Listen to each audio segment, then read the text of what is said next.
না, আমি বলবো যে সেই সময় ফিলিংসের থেকেও যত বড় হয়েছি এবং যেদিন মা চলে গেলেন আর কি, সেই দিন বরঞ্চ এর যে কার্যকারিতা বা এফেক্টটা আরো ভালো করে বুঝতে পারলাম আর কি। আমি যখন স্টার্ট করি তখন আমার পড়ার ঘরে প্রথম ক্লাসরুম আরম্ভ হয়। প্রায় 40 জন ছেলে মেয়েকে নিয়ে ওখানে পড়িয়ে আমি রাইস শুরু করি। আমাদের বাড়ির একতলায় দুটো ঘর করতে চাইলাম, চারদিকে দেয়াল দেওয়ার পর এবং 5 ইঞ্চি দেয়াল দেওয়ার পর ওপরে আর অ্যাডবেস্টার দেওয়ার আর জায়গা টাকা ছিল না। আমরা ছেলে মেয়ে হিসেবে কি করতে পারি? তখন আমার আর ওই বন্ধুর মধ্যে জন্য মনে হলো যে না, এটা তো করা ঠিক হচ্ছে না। স্যারের চোখে প্রায় আজকে জল দেখতে পেলাম যে আজকে যখন আমি ইউনিভার্সিটি নেতৃত্ব দিই, লিডারশিপ দিই, সেখানে দুই একটা স্বপ্ন হয়তো পূরণ হয়নি পড়াশোনার বা ছাত্র জীবনে, কিন্তু এটাকে পুরোপুরি 100% নয় 200% কীভাবে ওই স্বপ্নটা পূরণ না হওয়ার ফলে কিভাবে আমাকে বেদনা দিয়েছে এবং সেই বেদনার থেকে আরও কত ভালো অ্যাচিভ করা যায়, আরও গ্রেটারভাবে জায়গায় পৌঁছানো যায়, এটা কিন্তু আমাকে খুব শিক্ষা দিয়েছে। এবং এই রাইসের যে জার্নিটা কিভাবে পড়াতাম সেটাও কিন্তু একটা ইউনিক। এবং রাইস কিভাবে তৈরি হলো যে একজন মানুষের মনে এইরকম রাইস এডুকেশন মানে সরকারি চাকরির জন্য তৈরি করা, তারপরে স্কুল থেকে আবার কি হচ্ছে ইঞ্জিনিয়ারিং কলেজ, তারপরে ইউনিভার্সিটি তৈরি করার ইচ্ছেটা কেন হলো, এই প্রশ্নটা আমার মনে এসেছিল। এই যে সারা পৃথিবী বলতে আরম্ভ করেছে যে হায়ার এডুকেশনের সাথে একটা ইন্ডাস্ট্রি ব্রেক রয়েছে, একটা গ্যাপ রয়েছে, কিভাবে একাডেমিক ইন্ডাস্ট্রিকে মার্চ করা যায়। নমস্কার, আজ আমরা এসেছি অ্যাডামাস ইউনিভার্সিটির চ্যান্সেলর এবং রাইস অ্যাডামাস গ্রুপের প্রতিষ্ঠাতা প্রফেসর সমিত রায়ের সাথে গল্প করতে।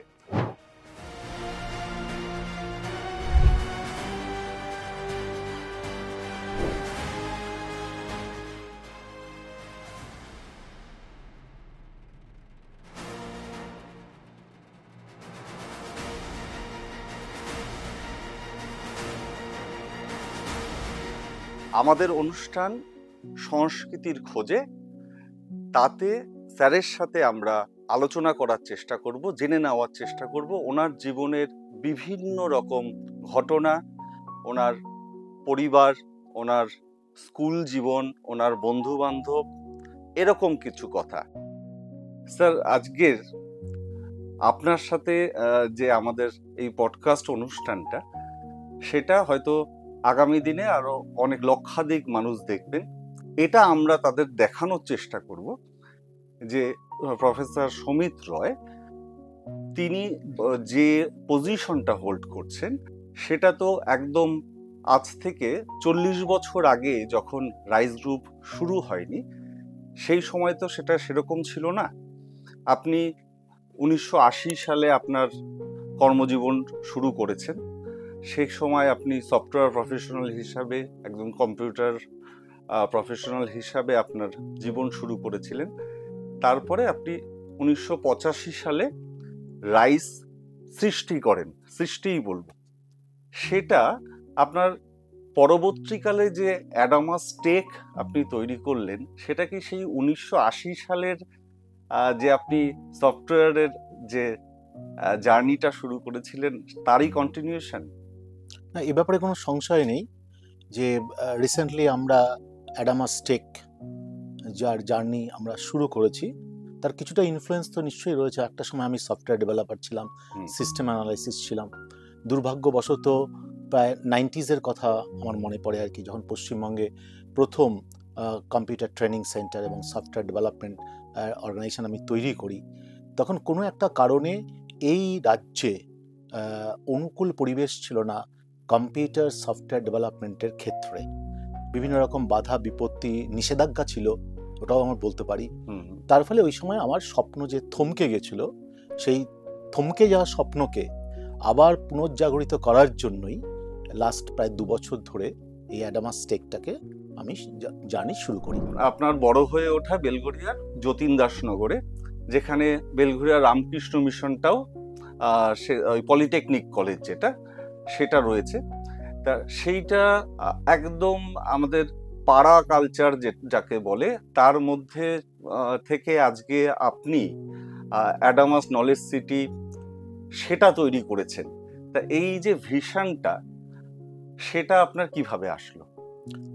না, এটা সত্যি যে যেখান থেকে আমি বড় হয়েছি যতীন দাস নগরে, এবং সেখানে স্কুলেই আমি পড়াশোনা করি, সেই জায়গা থেকে এই মুহূর্তে অ্যাডামাস ইউনিভার্সিটিকে কেউ যদি দেখে, তাহলে সহজে তার মনে হবে যে এটা একটা আন্তর্জাতিক মানের ইউনিভার্সিটি বা বিশ্ববিদ্যালয় তৈরি করার ক্ষেত্রে এই যে ভাবনা, সেই ভাবনাটা কিভাবে আমি পেলাম। ফর্চুনেটলি প্রথম আমি 1990-তে ইউএসএতে যাই। ওটা 91-90 সাল হবে হয়তো। এবং ওখানে গিয়ে প্রথমে আমি দেখি যে ওখানকার স্কুল, কলেজ এবং ইউনিভার্সিটি কিভাবে তৈরি হয়েছে, এবং তারপর থেকে প্রতি বছর যে 3-4 বার আমি বিদেশে যাই, এটা কিন্তু একটা লার্নিং প্রসেস তৈরি করতে আমাকে সাহায্য করেছে। এবং তার যে দেখার ব্যাপারটা, সেটা আমাকে ভাবতে সাহায্য করেছে। কারণ আমি এটা এটা কোনো একটা যে এক্সেপশনাল কেস তা নয়, কিন্তু আজকে যদি দেখি যে আমাদের দেশে বা বাঙালি মনীষীদের মধ্যে যারা একটু অন্যরকম ভেবেছেন, মাইকেল মধুসূদন দত্ত যে কবিতা লিখেছিলেন, আমরা যদি দেখি যে বিদ্যাসাগর সমাজ জীবনের যে পরিবর্তনটা আনার চেষ্টা করেছিলেন সোশ্যাল রিফর্মার হিসাবে, আমরা দেখি রবীন্দ্রনাথ ঠাকুরের যে লেখা, পরবর্তী সময় ভুবন হাজরিকার যে গান, এটা কিন্তু সমস্ত কিছু আমরা দেখতে পাই যে ইউরোপ এবং এশিয়ার বাইরে যখন তারা ঘুরেছেন, সেই দেশগুলোতে ইতিহাসের যে পুনরাবৃত্তি ঘটেছে এবং অনেক আগে ঘটেছে, সেই ঘটনাগুলোই কিন্তু পরবর্তী সময়ে তাদেরকে সিদ্ধান্ত নিতে এবং সেটাকে সোশ্যাল রিফর্মেশনের ক্ষেত্রে ভীষণভাবে কাজে লাগাতে দেখা গেছে, ইতিহাস তাই বলে। তাই আমার শিক্ষা, ভাবনা এবং এই যে বিকাশ, একটা বৃহত্তর স্বপ্ন দেখা, বৃহত্তর একটা কল্পনা জগতে নিজেকে নিয়ে যাওয়া, এর পেছনে কিন্তু ইউরোপ এবং এশিয়ার বাইরে যেখানে যেখানে আমি গেছি, সেই ভ্রমণটা কিন্তু আমাকে ভীষণভাবে সাহায্য করেছে। আচ্ছা স্যার, আপনার তো রাইস গ্রুপ, তারপরে Adamas international school, Adamas world school, Adamas university, এটা টোটালটা আপনি একজন শিক্ষাবিদ নাকি উদ্যোগপতি?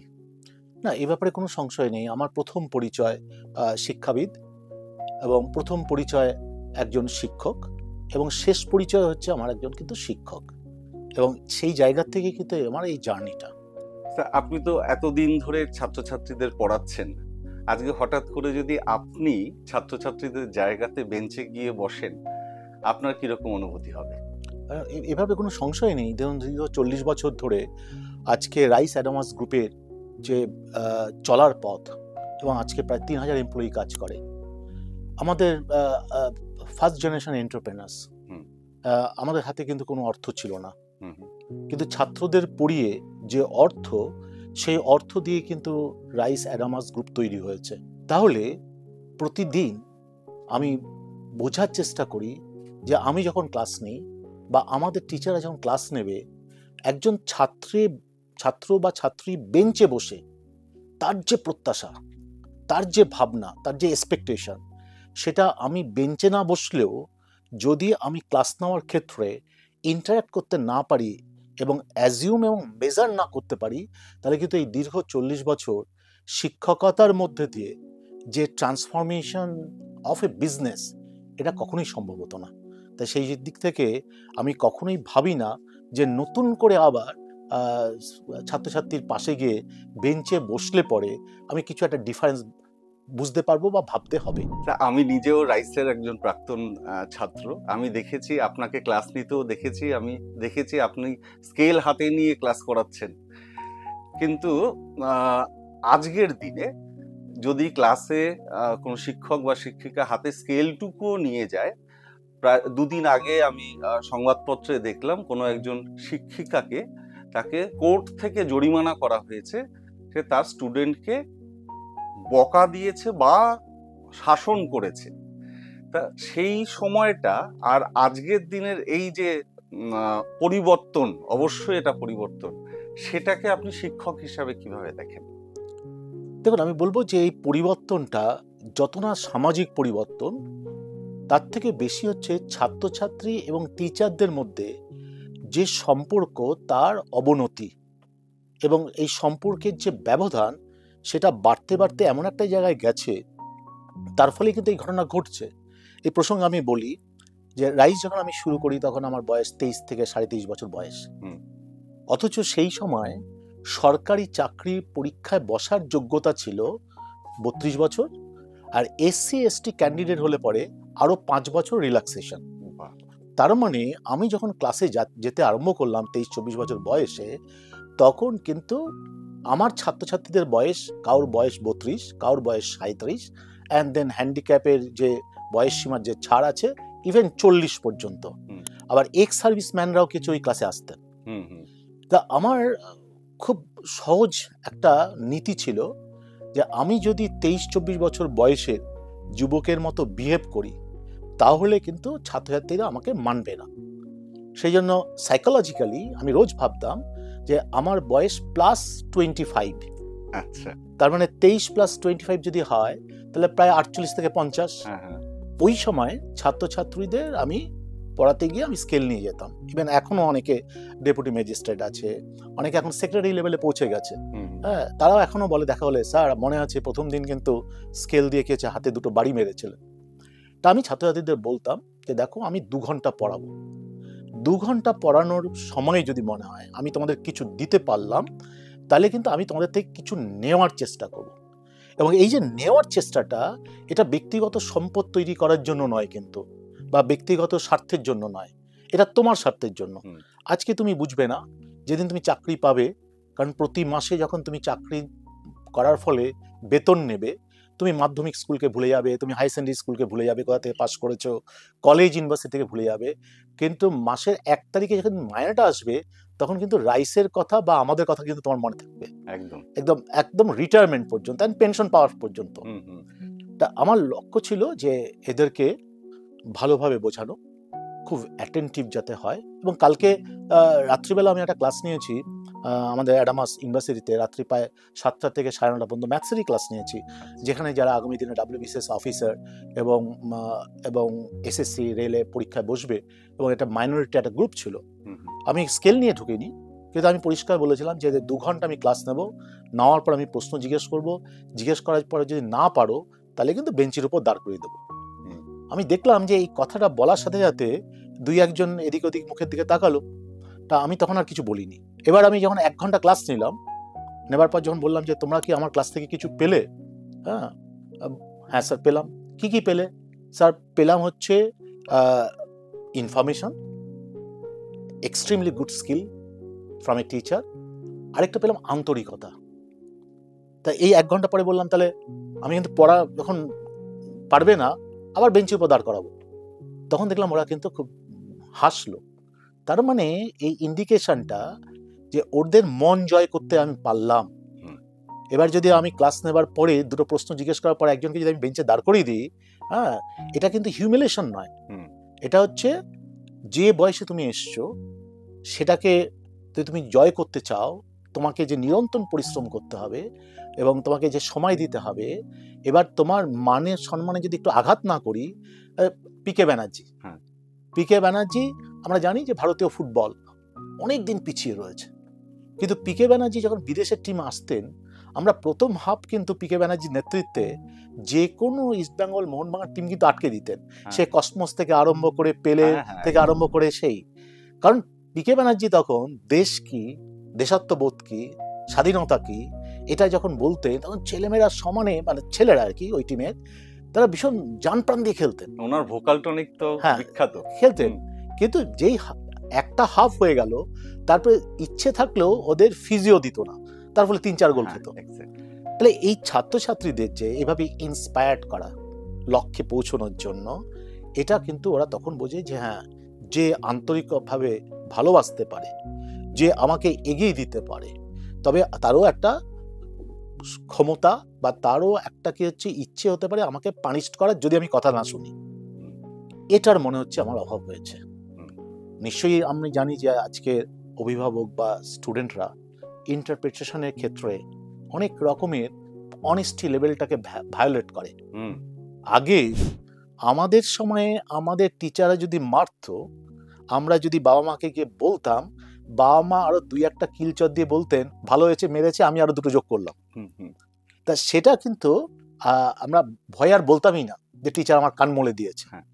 এখন উল্টো হচ্ছে, টিচার কান মলে দিয়েছে বা একটা বেত দিয়ে মেরেছে, এটা বলার সাথে সাথে গার্জিয়ান বা অভিভাবকদের এত রকমের ইরিটেশন হ্যাঁ। এবং ভাবে যে এটা স্বাধীনতা হরণ পর্যায়ে চলে গেছে, তার জন্য কিন্তু এই ঘটনাগুলো ঘটে। তবে আমি আবার বলবো যে দুই একটা ক্ষেত্রে টিচার্সদের বিশেষ করে যে শাস্তিটা কোন লেভেলে হতে পারে, কতটুক হতে পারে, তার দৈহিক কোনো ক্ষতি হতে পারে নাকি, সেটারও হয়তো সচেতনতার অভাব রয়েছে।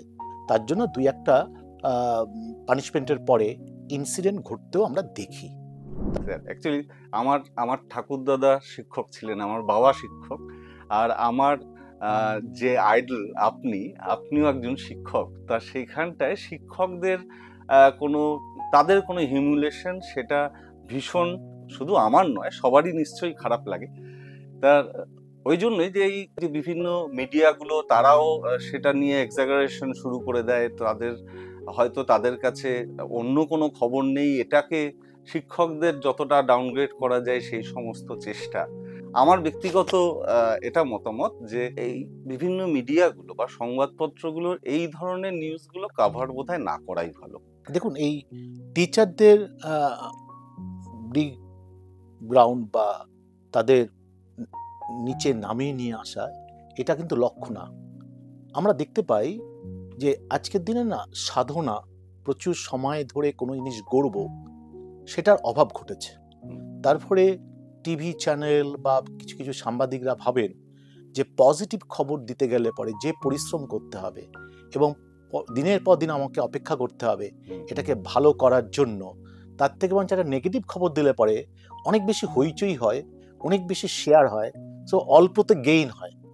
সেই জন্য শুধুমাত্র টিচারদের ঘটনা নয়, অনেক ঘটনায় আমি বারবার বলি যে অল্প বয়সে আজকে ডিজিটাল মিডিয়াতে অনেক রকমের কমেন্ট করে অনেকের সম্বন্ধে, কিন্তু যাদের সম্বন্ধে করছে তাদের বয়স হয়তো 60 বছর 70 বছর, এবং সে রাজনীতিবিদ হিসাবে হোক, সমাজকর্মী হিসাবে হোক, সায়েন্টিস্ট হিসাবে হোক, টিচার হিসাবে হোক, এই যে দীর্ঘ 40-50 বছর ধরে লিডারশিপে যাওয়ার জন্য যে স্যাক্রিফাইস করে, একের পর এক বাধা বিঘ্নর মধ্যে দিয়ে যে ইমেজ ডেভেলপ করে, এবার আমি না জেনে শুনে তার 40-50 বছরের বিভিন্ন রকমের কাজ, কন্ট্রিবিউশন সব ভুলে গিয়ে এই 60 বছর 70 বছর বয়সে যখন তার ইমেজ টার্নিশ করতে আরম্ভ করি, এটা একটা অদ্ভুত একটা প্রবণতা। কিন্তু এটা কিন্তু খুব ডেঞ্জারাস। সেই জন্য আমার মনে হয় যে প্রায়ই আমরা অনেকের সম্বন্ধে আমরা অনেক কমেন্ট বিশেষ করে মিডিয়াতে দেখি। আমার মনে হয় এটাকে একটু অ্যাভয়েড করা দরকার এবং এটাকে একটু ঠিকমতো কন্ট্রোল করা দরকার। কারণ একজন মানুষ অনেক কষ্ট করে তার ইমেজ তৈরি করে, ঠিক, তার সাধনার মধ্যে দিয়ে, তার স্যাক্রিফাইসের মধ্যে দিয়ে, কিন্তু একটা ঘটনা, একটা ভুল একেবারে 30-40 বছরের কন্ট্রিবিউশনকে ইগনোর করা এবং তাকে অন্যরকমভাবে একটা প্রেডিক্ট করা, হ্যাঁ, এটা কিন্তু ঠিক হচ্ছে না। এটা একটু রয়েছে করা দরকার আমাদের। স্যার, গত মাসের 14 তারিখ অর্থাৎ 14ই জুলাই আপনার মাতৃবিয়োগ হয়েছে। আমরা জানি যে যখন রাইস আপনি তৈরি করছেন 1985 সাল বা সেই সময় আপনার কাছে সে অর্থে কোনো অর্থ ছিল না। উনি ওনার গলার হারটা, সোনার হারটা আপনাকে দিয়েছিল, সেটা দিয়ে আপনার কাজ আরো যাতে সুবিধা হয় তার জন্য, এবং সেটাই হয়তো আপনার ফার্স্ট ক্যাপিটাল। তা আজকে 40 বছর বাদে রাইস যে জায়গাতে এসে পৌঁছেছে, রাইস অ্যাডামাস গ্রুপের যে এই যে সাফল্য, দারুণ সাফল্য, তা সেটা সেই সময় আপনার মাকে আপনি কি বলেছিলেন? সে তো তার নিজের সোনার হার দিয়ে দিচ্ছে, তা সেটা আপনার কাছে কতটা লায়াবিলিটি ছিল, বা সেটা সেই সময়ের আপনার যদি ফিলিংসটা একটু বলেন। না, আমি বলবো যে সেই সময় ফিলিংসের থেকেও যত বড় হয়েছি এবং যেদিন মা চলে গেলেন আর কি, সেই দিন বরঞ্চ এর যে কার্যকারিতা বা এফেক্টটা আরো ভালো করে বুঝতে পারলাম আর কি। কারণ সেদিন ছিল একটা ঘটনাটা কি, আমি তখনও চাকরি করি, আমার কাছে যে অর্থ ছিল ছাত্রছাত্রীদের বসার জন্য, মানে তখন আমার পড়ার ঘর থেকে ক্লাসরুম, কারণ আমি যখন স্টার্ট করি তখন আমার পড়ার ঘরে প্রথম ক্লাসরুম আরম্ভ হয়, প্রায় 40 জন ছেলেমেয়েকে নিয়ে ওখানে পড়িয়ে আমি রাইস শুরু করি। তো তা স্বভাবতই আমার ছাত্রছাত্রী বাড়ছে, তা পড়ার ঘর থেকে সরিয়ে যখন আমরা আমাদের বাড়ির একতলায় দুটো ঘর করতে চাইলাম, চারদিকে দেয়াল দেওয়ার পর এবং 5 ইঞ্চি দেয়াল দেওয়ার পর ওপরে আর অ্যাডবেস্টার দেওয়ার আর টাকা ছিল না। কারণ আমার কাছে সঞ্চিত অর্থ ছিল এবং সেটা ওই টিউশন করে এবং ছেলেমেয়েদের পড়িয়ে এবং চাকরি থেকে যা আমি সঞ্চয় করেছিলাম, সেই দিনের কথা মনে পড়ে যে অ্যাডবেস্টারটা আমি আর কিনতে পারছিলাম না। তখন মা আমাকে বললেন যে ঠিক আছে, আমার কাছে একটা সোনার হার আছে, তুমি নাও। এবং আজও বেলঘরিয়াতে সেই সোনার দোকানটা এখনো আছে, জুয়েলারি দোকান। ওই যে আমাদের সেতুটা আছে, মানে যতীন দাসনগর থেকে রেল সেতুটা উঠতেই এখনো বাদিকে আছে। তখন বললেন যে এটা নাও, নিয়ে গিয়ে কি হচ্ছে তুমি কাকুর সাথে গিয়ে কথা বলো, আমার অনেক দীর্ঘদিনের পরিচিত, এবং কি যে অর্থটা পাবে সেই অর্থটা দিয়ে তুমি কাজটা করতে পারো। তা স্বভাবতই আমার লক্ষ্য ছিল যে প্রথম ক্লাসরুম করব, তখন একটা নতুন ভেঞ্চার, তখন আমি চাকরি করি। কিন্তু মা দিলেন, দেওয়ার পরে তারপরে কিছু সেই অর্থ দিয়ে কিছু অ্যাডবেস্টার কেনা হলো, গিয়ে ক্লাসরুম তৈরি হলো। আমার মনে হচ্ছে তারপরে 6-7 মাস পরে সেই হারটা আমি আবার ফেরত আনতে পেরেছিলাম। তা এটা হচ্ছে, অনেকে বলে যে অর্থবান না হলে পরে বা বাবা মা প্রচুর অর্থ না দিলে পরে কোনো কাজ করা যায় না। আমার মনে হয়েছে যে অনেক অর্থ হাতে তুলে দেওয়ার থেকে ছেলে মেয়েকে বাবা মার যদি সত্যি আশীর্বাদ পাওয়া যায় এবং সবাই সবার লক্ষ্যে যদি নির্দিষ্টভাবে থাকতে পারে, তাহলে কিন্তু অনেক বড় জায়গায় যাওয়া যায়। এবং সেটাই আমার মনে হয় যে ওই দিনের এই রকমের একটা ঘটনা পরবর্তী সময়ে আমাকে আরো স্বাভাবিক হতে সাহায্য করে। স্বাভাবিক মানে হচ্ছে আমরা সব সাধারণত ভাবি আর কি যে সফল হলে পরে আমার জগৎটা পাল্টে যাবে, আমার চারপাশের লোক পাল্টে যাবে, আমার বিহেভিয়ারে পরিবর্তন আসবে, তারপর আমার কথাবার্তায় পরিবর্তন আসবে। কিন্তু ওই ঘটনার মধ্যে দিয়ে এবং আরও ঘটনা ঘটেছে জীবনে, আজও কিন্তু মনে হয় যে আমি একজন সাধারণ মানুষ, আমার চারপাশে ছাত্রছাত্রীরা রয়েছে এবং অভিভাবকরা রয়েছে এবং পাড়া প্রতিবেশীরা রয়েছে, এবং আমি কখনো মনে করি না যে একটা অন্য কোনো মার্গে বা অন্য কোনো শক্তিশালী জায়গায় আমি পৌঁছে গেছি। সেটা কিন্তু একটা খুব জরুরি দরকার। সাকসেস হওয়ার জন্য নিশ্চয়ই গর্ব থাকবে, সেটা একটা লক্ষ্য, কিন্তু গর্ব এবং অহংকার হিসাবে যাতে কখনো এটা প্রকাশ না পায় আর কি। তাই মার শিক্ষাটা অনেক বেশি আমার কাছে গুরুত্বপূর্ণ। কারণ হচ্ছে মা যেদিন চলে গেলেন তার প্রায় 26 বছর আগে আমার বাবা চলে গেছিলেন, এবং ওই সময় রাইস এডুকেশন সারা পশ্চিমবঙ্গে ছড়িয়ে পড়েছে। আমি পড়াচ্ছি, কারণ একটা সময় আমার মনে আছে যে আমি যখন চাকরি ছেড়ে পুরোপুরি রাইসে আমি যখন যুক্ত হলাম আর কি, তখন আমার বাবার খুব অনিচ্ছা ছিল, কারণ ওই সময় সফটওয়্যারে প্রোগ্রামারদের প্রচুর মার্কেটের দাম ছিল, এবং তার পরবর্তী সময়ে আমার একবার জার্মানিতে যাওয়ারও কথা হচ্ছিল। তাই রাইস আরম্ভ করার ফলে কি হচ্ছে, আমি আর জার্মানিতে গেলাম না। বাবার একটা সংশয় তো ছিলই যে পড়াশোনা করে তারপরে এইভাবে জীবনকে প্রতিষ্ঠার ক্ষেত্রে that is a experiment and that is a venture. সেই জন্য অনেক সময় ওনার মনও খারাপ ছিল, অনেক সময় এটাকে মেনে নিতে পারেননি। কিন্তু যখন 4-5 বছর হয়ে গেলেন তখন বুঝলেন যে না, I am very much focused to build that institute. তখন উনি কিছুটা স্বস্তির বোধ করেছেন। কিন্তু আজকের যে জার্নি এবং যে জায়গায় পৌঁছানো, সেই জায়গাটা যদি উনি অন্তত কিছুটা দেখতে পারতেন। কারণ হচ্ছে এটা তো ঠিকই, সারা ভারতবর্ষে আমরা যদি ভাবি যে পলিটিশিয়ান হিসাবে আমি এমপি হব, এমএলএ হব, তারপরে মন্ত্রী হব, তারপরে পারলে আমি কি হচ্ছে সেন্ট্রালের মন্ত্রী হব, তারপর আমি প্রধানমন্ত্রী হব, তারপরে আবার কিছু আমি রাষ্ট্রপতি হব, এটা যেমন একটা রোড ম্যাপ, ঠিক সেই রকমভাবে একাডেমিশিয়ান হিসাবে একজন শিক্ষক থেকে একেবারে ফাউন্ডার এবং চ্যান্সেলর হিসাবে একটা ইউনিভার্সিটিকে লিড করাও, একেবারে সর্বোচ্চ পর্যায়ে পৌঁছে যাওয়া, সেটা বাবা তো দেখতে পারেননি, কিন্তু মা দেখতে পেরেছে।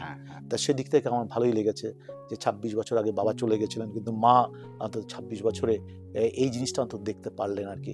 সেটা একটা, আমরা ছেলে মেয়ে হিসেবে কি করতে পারি, আমরা ছেলে মেয়ে হিসাবে বাবা মাকে গর্বিত করতে পারি, একদম, এর বাইরে কিছু নয়। কিন্তু আমরা টাকা দিয়েও কিছু সেই ঋণ শোধ করতে পারবো না, জামা কাপড় দিয়েও করতে পারবো না। তা অ্যাজ এ ছেলে হিসাবে বা মানুষ হিসাবে আমার মনে হয় যে মা বাবাকে, বিশেষ করে মাকে গর্বিত করার যে সুযোগ আমি পেয়েছি তাতে সত্যি আমি কৃতজ্ঞ।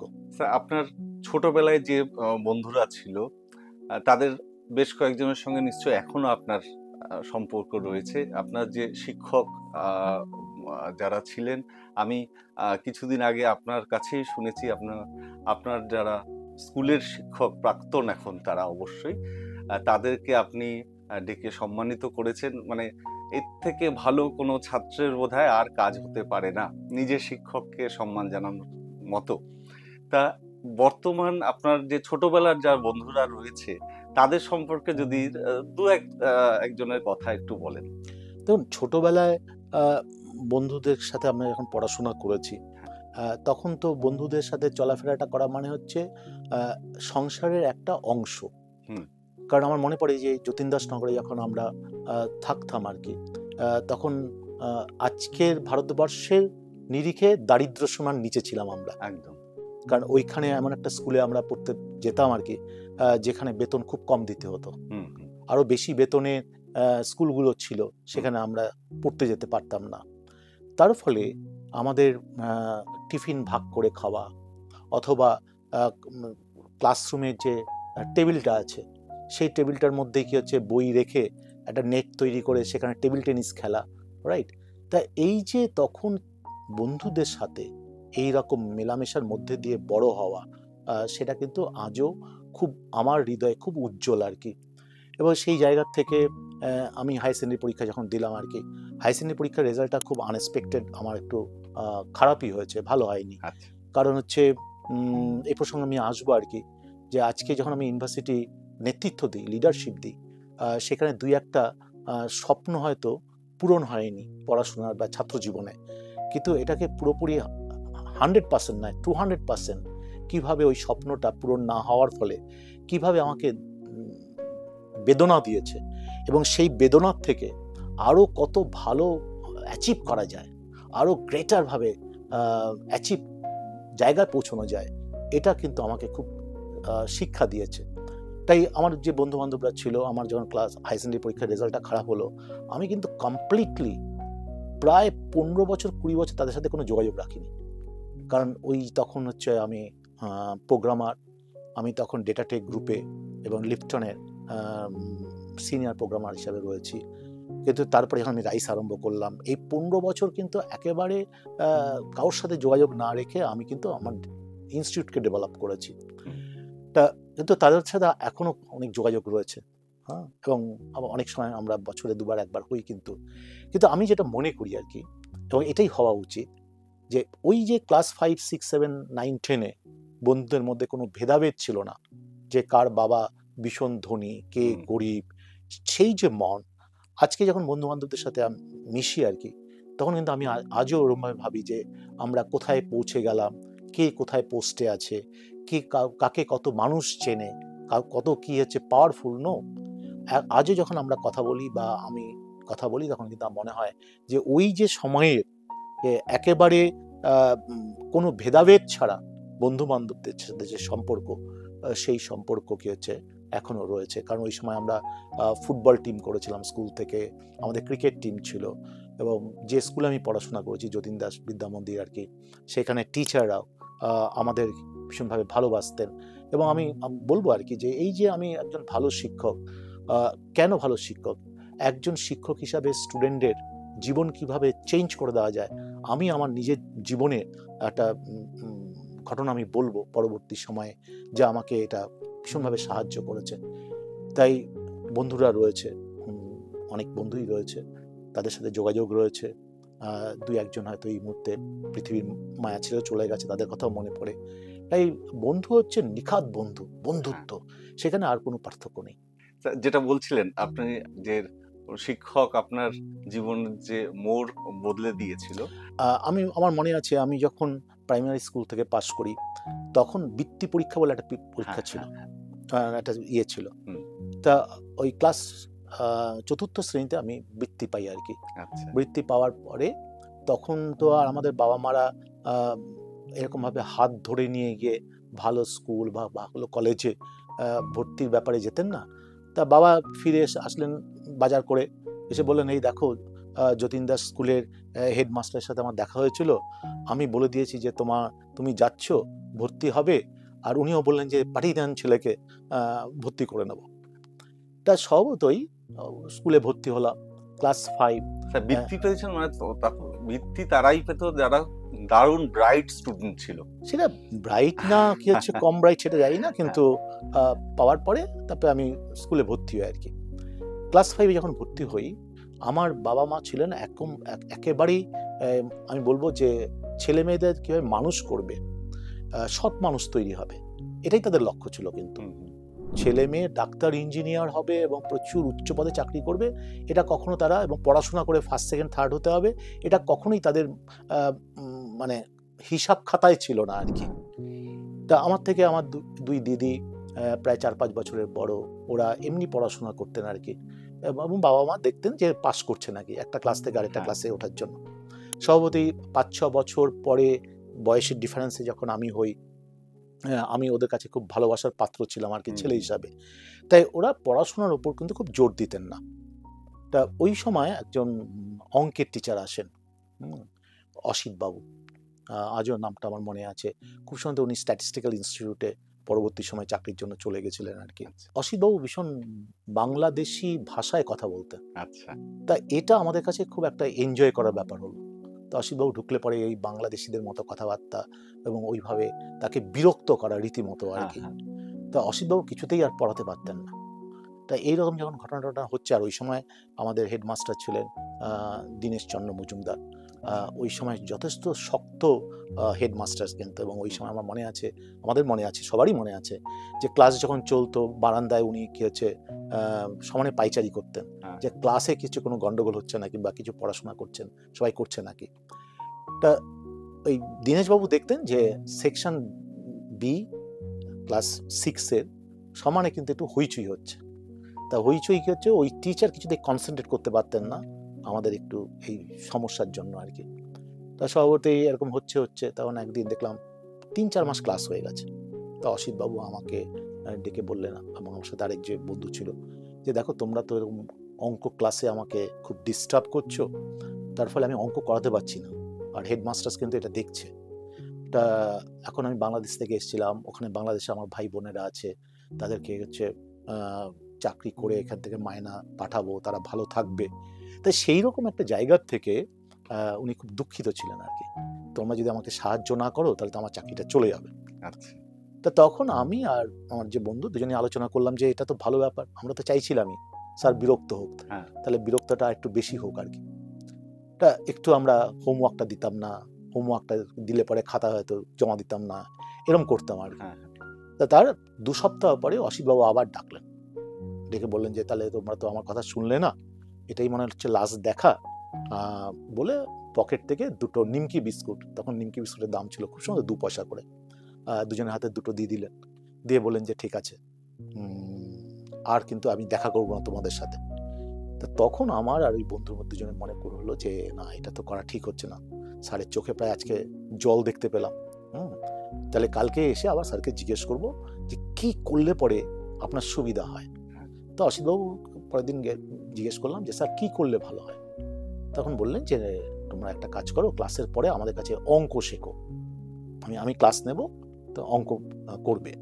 অ্যাকচুয়ালি উনি অঙ্ক করাতেন, তার থেকে বেশি আমাদের ইন্টারেস্ট ছিল উনি কখন পকেটে হাত দেবেন, কারণ পকেটের মধ্যে 2টো নিমকি বিস্কুট আছে। আচ্ছা। তাই 10-15 মিনিট পড়ানোর পরই উনি কি হচ্ছে পকেটে হাত দেওয়া মানে হচ্ছে আমাদের আজকে চ্যাপ্টার শেষ, তাহলে নিমকি বিস্কুটটা পেয়ে গেলাম। তাই যাই হোক আমি পড়াশোনা আরম্ভ করলাম, করতে করতে আমার মনে আছে যে ক্লাস 6 থেকে আমি যখন ক্লাস 7-এ উঠি, অঙ্কে আমি 99 পাই।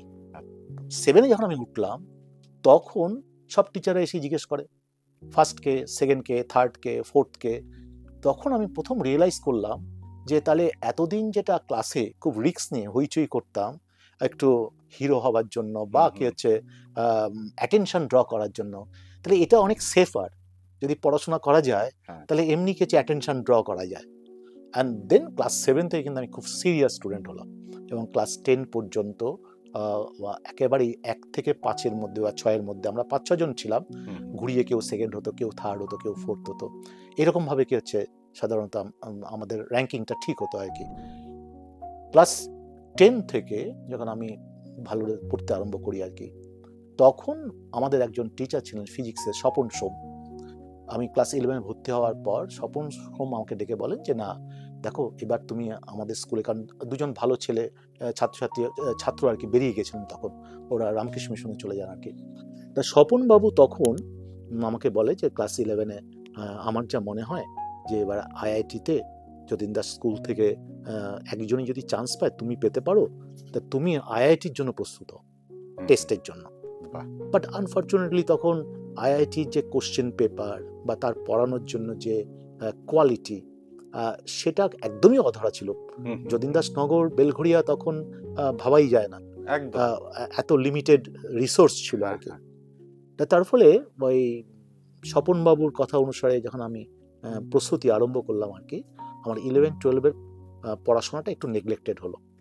বাট তখন আমার মানে আইআইটিতে মাত্র 430টা না কটা সিট ছিল সারা ভারতবর্ষে, রাইট, মাত্র।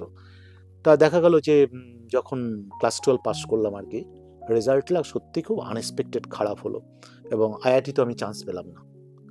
তারপরে আমার বাবা তখন রিটায়ার করছেন, আর 1 বছরের চাকরি রয়েছে আর কি। তখন বাবা আমাকে বললেন যে চলো তোমাকে কোনো একটা বিএসসি পাস কোর্সে ভর্তি হও, কারণ তোমাকে তাড়াতাড়ি গ্র্যাজুয়েশন কমপ্লিট করতে হবে, বললে পরে তাহলে তুমি চাকরিতে জয়েন করতে পারবে, তাহলে কিন্তু আমার সুবিধা হয়। তা আমার মনে আছে যে ওই ভর্তি হওয়ার জন্য রামকৃষ্ণ মিশনে গেলাম বাবাকে নিয়ে। রামকৃষ্ণ মিশনে যখন ইন্টারভিউ হয় তখন বিবেকানন্দ সেঞ্চুরি কলেজে, তখন যিনি ছিলেন তখন বললেন যে দেখুন আপনার ছেলে তো এবার হাই সেকেন্ডারি রেজাল্ট সবারই খারাপ হয়েছে, খুব সম্ভবত ওই বছরে ওটা ছিল হচ্ছে নতুন সিলেবাসের হাই সেকেন্ডারি সেকেন্ড ব্যাচ বা থার্ড ব্যাচ আর কি। তারপরে আমরা বুঝতে পারছিলাম না কোশ্চেন কিভাবে আসবে, কি ফর্মে আসবে, কি মডিউলে আসবে।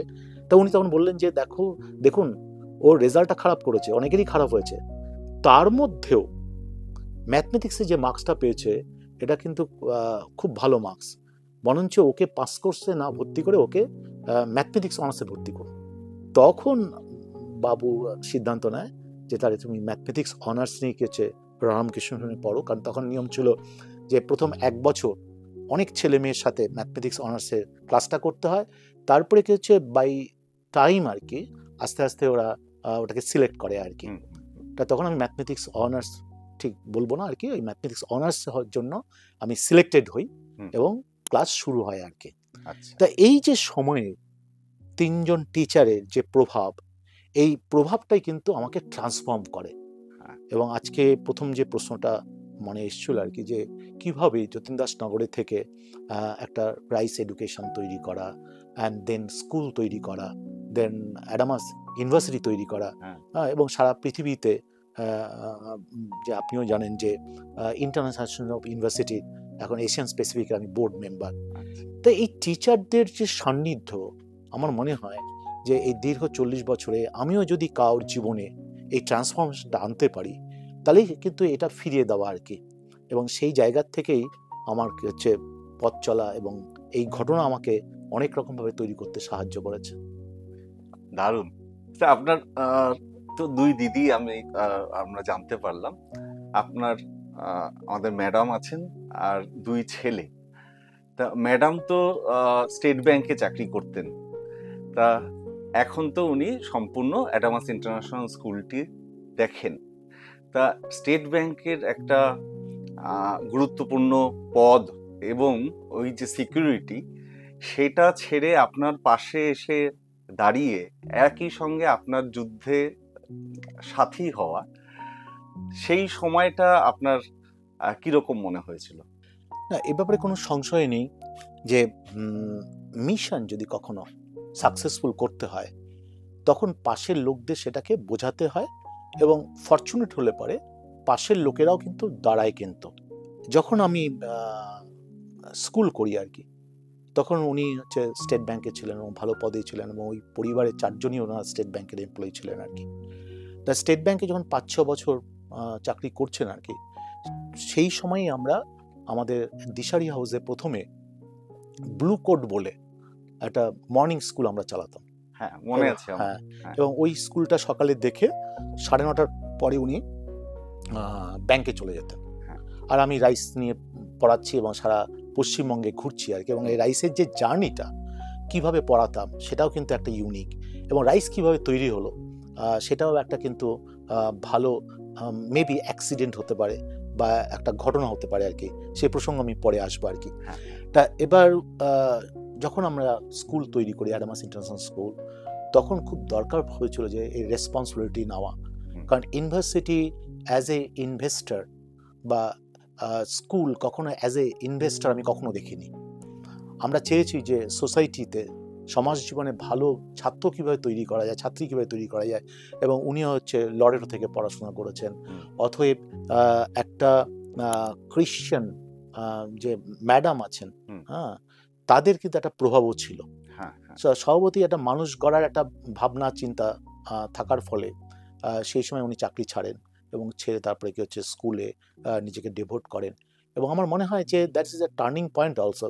কারণ আজকে যদি ব্যাংকে চাকরি করতেন, মাইনা হয়তো অনেক পেতেন, তারপর রিটায়ার করতেন, সবাই ভুলে যেত।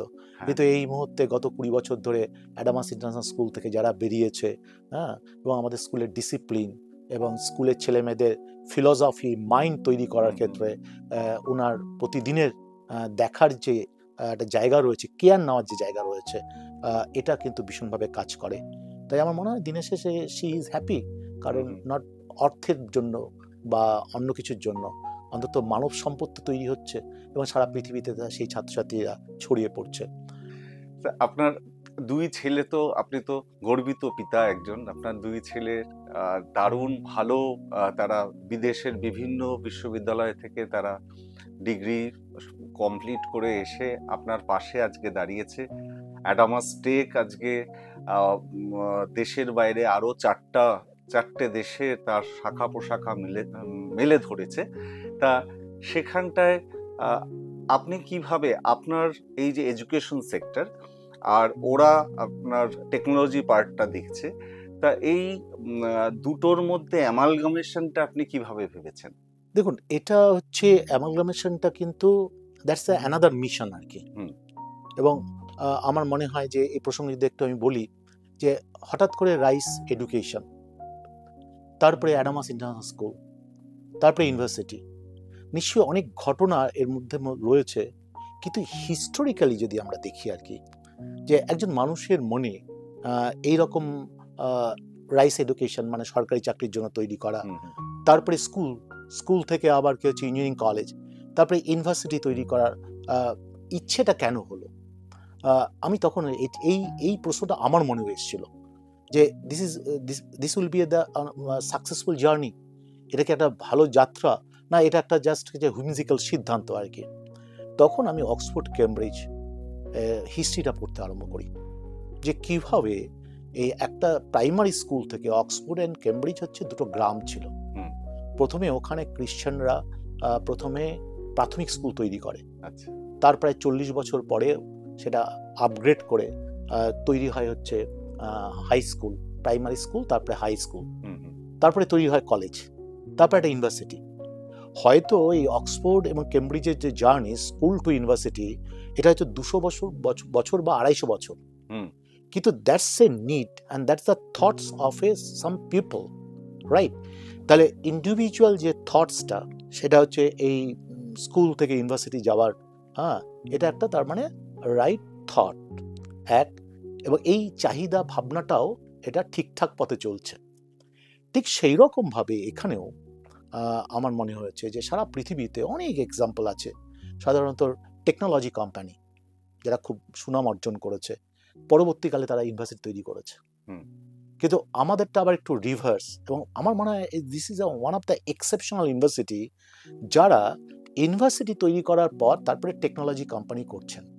কারণটা হচ্ছে আমি দেখলাম যে টেকনোলজির যে রিসার্চ কেন্দ্রটা, সেটা যদি আমার ইউনিভার্সিটি হয় এবং টেকনোলজি কমার্শিয়ালাইজেশনের জন্য যদি আমার অ্যাডামাস টেক কনসালটেন্সি একটা কিছু কোম্পানি হয়, তাহলে একটা ট্রু ফিউশন ঘটার সম্ভাবনা রয়েছে। কিন্তু কারণ আমাদের ছেলেমেয়েরা যখন ফার্স্ট ইয়ার থেকে 4th ইয়ার পর্যন্ত পড়বে, তাদেরকে যদি আমরা এইভাবে স্কিল ডেভেলপ করতে পারি, এবং তারা যদি একটা রিজার্ভ বেঞ্চ, আমরা জানি যে সারা পৃথিবীর বড় বড় যখন আইটি কোম্পানি থাকে, তাদের একটা কি হচ্ছে রিজার্ভ বেঞ্চ থাকে।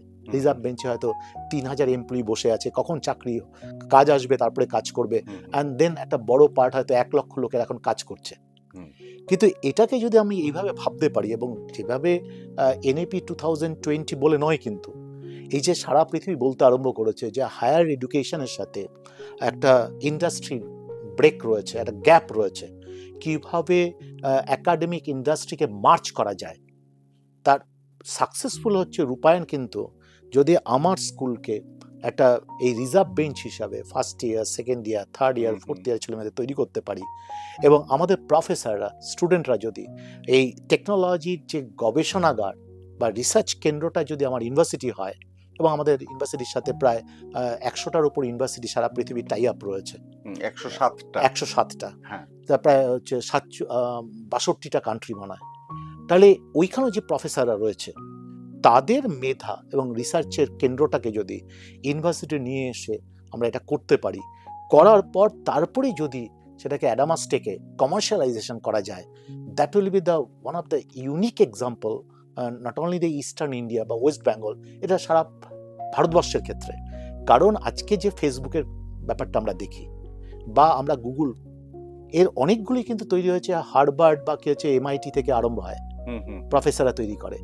তাহলে এই ইন্ডিয়াতে, যেটা শুধুমাত্র দেশ স্বাধীন হবার প্রায় 75 বছর পরেও, 79 ইন্ডিপেন্ডেন্স ডে আমরা ওই দিন সেলিব্রেট করলাম, তারপরেও আমরা যে বলছি যে এই একাডেমিক এবং ইন্ডাস্ট্রির যে পার্থক্য রয়েছে, হ্যাঁ, একাডেমিক যে ধরনের স্কিল চায় সেটা কি হচ্ছে ইন্ডাস্ট্রি অনুসারে হয় না, আবার ইন্ডাস্ট্রি যে স্কিল চায় বলে যে না একাডেমিক দিতে পারে না, তাই না? তখন এটা একটা সাকসেসফুল হতে পারে। সেই জন্য আমি মনে করি যে এই অ্যাডামাস ইউনিভার্সিটি থেকে অ্যাডামাস টেক কনসালটেন্সির এই জার্নিটা একটা কঠিন বটে, ন্যাশনাল লেভেলে বা ইন্টারন্যাশনাল লেভেলে নিয়ে যাওয়ার জন্য। সেখানে আমার মনে হয় যে রজত শুভ্র এবং সৌম্য শুভ্র, দুই যে ইয়াং ছেলে, এরা যেভাবে পড়াশোনা করে এসছে, এটাকে যদি কানেক্ট করতে পারে, that will be the another example, যেটা অন্যদের ইন্সপায়ার করতে সাহায্য করবে, এবং ইস্টার্ন ইন্ডিয়াতে পশ্চিমবঙ্গের এডুকেশনের একটা ট্রান্সফরমেশনে আমরা সাহায্য করতে পারি। দারুণ পাথওয়ে, আর ভীষণ ভালো লাগলো স্যার শুনে। তা আবার একটু পেছন দিকে যাই, যে এটা আমার শোনা কথা, সবাই জানে যে যখন আপনি রাইজ শুরু করেছিলেন, সেই সময় আপনি শুধু জেরক্সের টাকা যাতে কম হয়, আপনি শিয়ালদাতে যেতেন, সেখান থেকে জেরক্স করে স্টাডি মেটেরিয়াল রেডি করে আবার সে হাতে করে টেনে টেনে ট্রেনে করে বাসে করে নিয়ে আপনার বেলঘড়িয়াতে আসতেন। সেই সময় আপনার সঙ্গে তো আরো দু একজন তো সঙ্গী ছিল যারা আপনাকে সেই জার্নিটাতে হেল্প করেছিল, তাদের সম্পর্কে যদি কিছু বলেন। নিশ্চয়ই সেই জার্নির ক্ষেত্রে আমার বাবা যেমন আমাকে সাহায্য করেছে, মা তো নিশ্চয়ই মা হিসেবে সাহায্য করেছে। কিন্তু প্রথম 3-4 বছরে একজন হচ্ছে আমার টিচার, যিনি আমাকে ইংলিশ পড়াতেন 11-12 মাস্টারমশাই, আমার মাস্টারমশাই, উনি ইংলিশ পড়াতেন। আর আমি তখন হচ্ছে অঙ্ক, test of reasoning, clerical aptitude, এই 3টে পড়াতাম। আর একজন মাত্র এমপ্লয়ি ছিলেন যিনি টাইপ করতেন, হ্যাঁ, রিনা ম্যাডাম ছিলেন। আর আরেকজন ছিলেন হচ্ছে ইনফরমেশন দিতেন, হচ্ছে তিনি শ্যামশ্রী ম্যাডাম ছিলেন, রাইট। এবং পরবর্তী সময়ে প্রথম যে টিচার্স আর কি, সে হচ্ছে আমাদের গিরি আর কি, ভক্তিপদ গিরি, সে আমার ছাত্র। তারপরে কি হচ্ছে, সে জয়েন করে, এবং এরা একেবারে 40 বছর পর্যন্ত আমার সাথে ছিলেন, যতক্ষণ পর্যন্ত রিটায়ার বয়স আসেনি। কিন্তু যেটা আপনি বললেন আর কি, যে এই স্টাডি আমার মনে আছে যে রাইস যখন আস্তে আস্তে বড় হচ্ছে আর কি, আমি ওই টাইপিস্ট যিনি হচ্ছে কোশ্চেনগুলোকে, তখন হচ্ছে পেপার ছিল আর কি, সেই পেপারে টেন্সিল পেপার ছিল, টেন্সিল পেপারের মধ্যে তখন এগুলোকে ঠিকঠাক কাটতে হতো আর কি। তা আমি কোশ্চেন সেট করতাম, টাইপ করতেন। এবং আমার মনে আছে যে আমি যখন, আমার অফিসটা ছিল লালবাজারের পেছনে, এবং ইয়েতে বেস ব্রিজে যাওয়ার সময় আমি ওই শ্রদ্ধানন্দ পার্কে লাইন দিয়ে যে টাইপের দোকানগুলো রয়েছে, ওইখানে আমি সব দিয়ে যেতাম আর কি। এবং কোনোটার 500 কপি করতে হবে, কোনোটা 1000 কপি করতে হবে, কোনোটা 3000 কপি করতে হবে। এরকম প্রথম দিকে হয়তো আমি হাতে করেই নিয়ে চলে আসতাম, যেটা হতো। তারপরে যখন ছাত্রছাত্রীর সংখ্যা বাড়তে আরম্ভ করলো, অথচ আমি চাকরি করি, তখন হয়তো দেখা গেল যে কি হচ্ছে, ওইখানে সমস্ত স্টাডি মেটেরিয়াল কোনো ম্যাটাডোর ভ্যান বা কোনো একটা কিছুতে লোড করে আমি রাত্রি 8টার সময় বাড়িতে চলে আসলাম। সেই সময় ভ্যান বিটি রোডের কেছে এত জ্যাম অতিক্রম করলে হয়তো 1টা-1.5টার সময় গেছে যতীন দাসনগরে আমার বাড়িতে আসতো আর কি। সেটা হচ্ছে শনিবার রাত্রিবেলা, শুক্রবার রাত্রিবেলা। শনিবার আমার ছুটি ছিল, শনিবার সমস্ত স্টাডি মেটেরিয়াল স্টেপলিং হতো, হতো, আর রোববার সকাল থেকে আবার ক্লাস আরম্ভ হতো। তা এটা কিন্তু আমার মনে হয় যে এটা যদি আমি না করতাম তাহলে কিন্তু আজকে এই যে শিক্ষার তো একটা পরিসমাপ্তি বা শিক্ষার একটা তো গ্যাপ থাকা উচিত নয়, সেটা কিন্তু আমার থেকে যেত। তাই এটা আমি কিন্তু মনে করি যে যারা এইভাবে বড় হয় এবং যারা এই কাজ করতে করতে, আমরা জানি যে নারায়ণ মূর্তি ইনফোসিস তৈরি করেছেন, নারায়ণ মূর্তি আমাদের ইউনিভার্সিটিতে এসছেন, হ্যাঁ, he is one of my friend আর কি। ওনার জীবনটাও যদি আমরা দেখি তাহলে দেখতে পাই যে ওয়াইফ থেকে, মানে স্ত্রীর থেকে 40,000 না 50,000 টাকা লোন নিয়ে, 30,000 লোন নিয়ে তারপরে ইনফোসিস তৈরি করেছে। এটা আমার বা নারায়ণ মূর্তির ক্ষেত্রে নয়, কিন্তু এটা অনেকের ক্ষেত্রেই ঘটেছে। কিন্তু ওই যে ছোট গ্যারেজ থেকে জায়গা থেকে একটা ইনফোসিসের জন্ম দেওয়া, বা এটা যদি আমরা আরো দেখি অনেকের ক্ষেত্রেই ঘটেছে যে ছোট জায়গার থেকে বড় হওয়া, সেই দিনগুলো কিন্তু আমায় ব্যথা দেয় না, কিন্তু বেদনা দেয় না, বরঞ্চ আমাকে খুব আনন্দিত করে যে এই জায়গার থেকে যদি এরকম শিখতে শিখতে আমরা এই জায়গায় যেতে পারি, তাহলে এটা যদি অনেকের জীবনে একটা এক্সাম্পল হতে পারে এবং সেটা যদি আরও বেশি মানুষকে অনুপ্রাণিত করতে পারে। আমি সবসময় বলি যে নারায়ণ মূর্তি যে ডেভেলপমেন্টটা এবং এই যে জার্নিটা ওই সময় কর্ণাটকে অন্তত 50 থেকে 100 জন এন্টারপ্রেনার্সকে ইন্সপায়ার্ড করেছিল, এবং যাদের কোম্পানির মূল্য এখন প্রায় 1 লক্ষ কোটি টাকার উপরে, রাইট? এবং এই 50 জন কিন্তু কর্ণাটক, ব্যাঙ্গালোরে ফেসটাই চেঞ্জ করে দিল সারা ভারতবর্ষের ক্ষেত্রে। আমরা জানি যে অ্যাপোলো যিনি শুরু করেছেন সেই ডাক্তারবাবু খুব অনেক বয়সে শুরু করেছেন, কিন্তু আজকে অ্যাপোলো, হ্যাঁ, ডক্টর রেড্ডি কোথায় কিছু পৌঁছে গেল। তা পশ্চিমবঙ্গে যদি এই রকম আমাদের একটা দৃষ্টান্ত, হ্যাঁ, এটা একেবারে অহংকার বোধ থেকে নয়, কিন্তু এটা রিয়েল টিচিং এর দিক থেকে আরো, এবং এটা একদম বলবো না যে হয় না। আমরা যখন কোনো একটা জায়গায় যাই, অনেকে কিন্তু বলে, স্যার আপনার স্বপ্ন দেখে, আপনার জার্নি দেখে আমরাও খুব ইন্সপায়ার্ড এবং আমরাও কিন্তু এগোনোর চেষ্টা করছি। আমার মনে হয় যে এটা যদি মাল্টিপল করা যায়, তাহলে সেই পশ্চিমবঙ্গে কিন্তু আমাদেরকে হচ্ছে আরেকটু ভূমিকাটা সার্থকভাবে সবাই দেখতেও পাবে এবং আমরাও কিছু আর একটু বেশি আনন্দিত হব। এটা কিন্তু জানা দরকার সবার, এবং এটা ভাবার দরকার। স্বপ্নটা থাকতে হবে, নিশ্চয়ই স্বপ্নটা থাকতেই হবে। স্যার, বাঙালি উদ্যোগপতি এবং শিক্ষাবিদ, আমরা যেখানে বসে আছি সেখান থেকে খুব কাছে বেঙ্গল কেমিক্যাল, প্রফুল্ল চন্দ্র রায়, যাকে একই সঙ্গে শিক্ষাবিদ এবং উদ্যোগপতি দুটোই বলা হয়, যেটা আপনার ক্ষেত্র সেটা মিলে যায়। আপনার জন্ম 1 জুলাই, যেটা পশ্চিমবঙ্গের রূপকার ডক্টর বিধানচন্দ্র রায়ের জন্মদিন এবং আপনারও জন্মদিন। তা আমরা যেভাবে রাইস অ্যাডামাস গ্রুপকে যেভাবে দিন দিন উত্তরণের পথে দেখছি, তা সেটাতে আমরাও ভীষণভাবে আশাবাদী যে যতটা দেখেছি সেটা হয়তো খুব কম, পাইপলাইনে আরো অনেক প্রজেক্ট আছে। তা সেগুলো সম্পর্কে যদি কিছু বলেন। নিশ্চয়ই আমাদের অনেক কিছু করার আমার ইচ্ছে আছে, কারণ কিছুদিনের মধ্যে হয়তো আমরা মেডিকেল কলেজ আরম্ভ করব। আচ্ছা, এবং অ্যাডামাস টেকটাকে কিছু ইন্টারন্যাশনাল পর্যায়ে নিয়ে যাওয়া। তবে আমি কখনো না এই ইনভেস্টার হিসাবে একেবারে প্রজেক্টে কি হচ্ছে কাজ করব, এটা কিন্তু কখনো আমি ভাবিনি।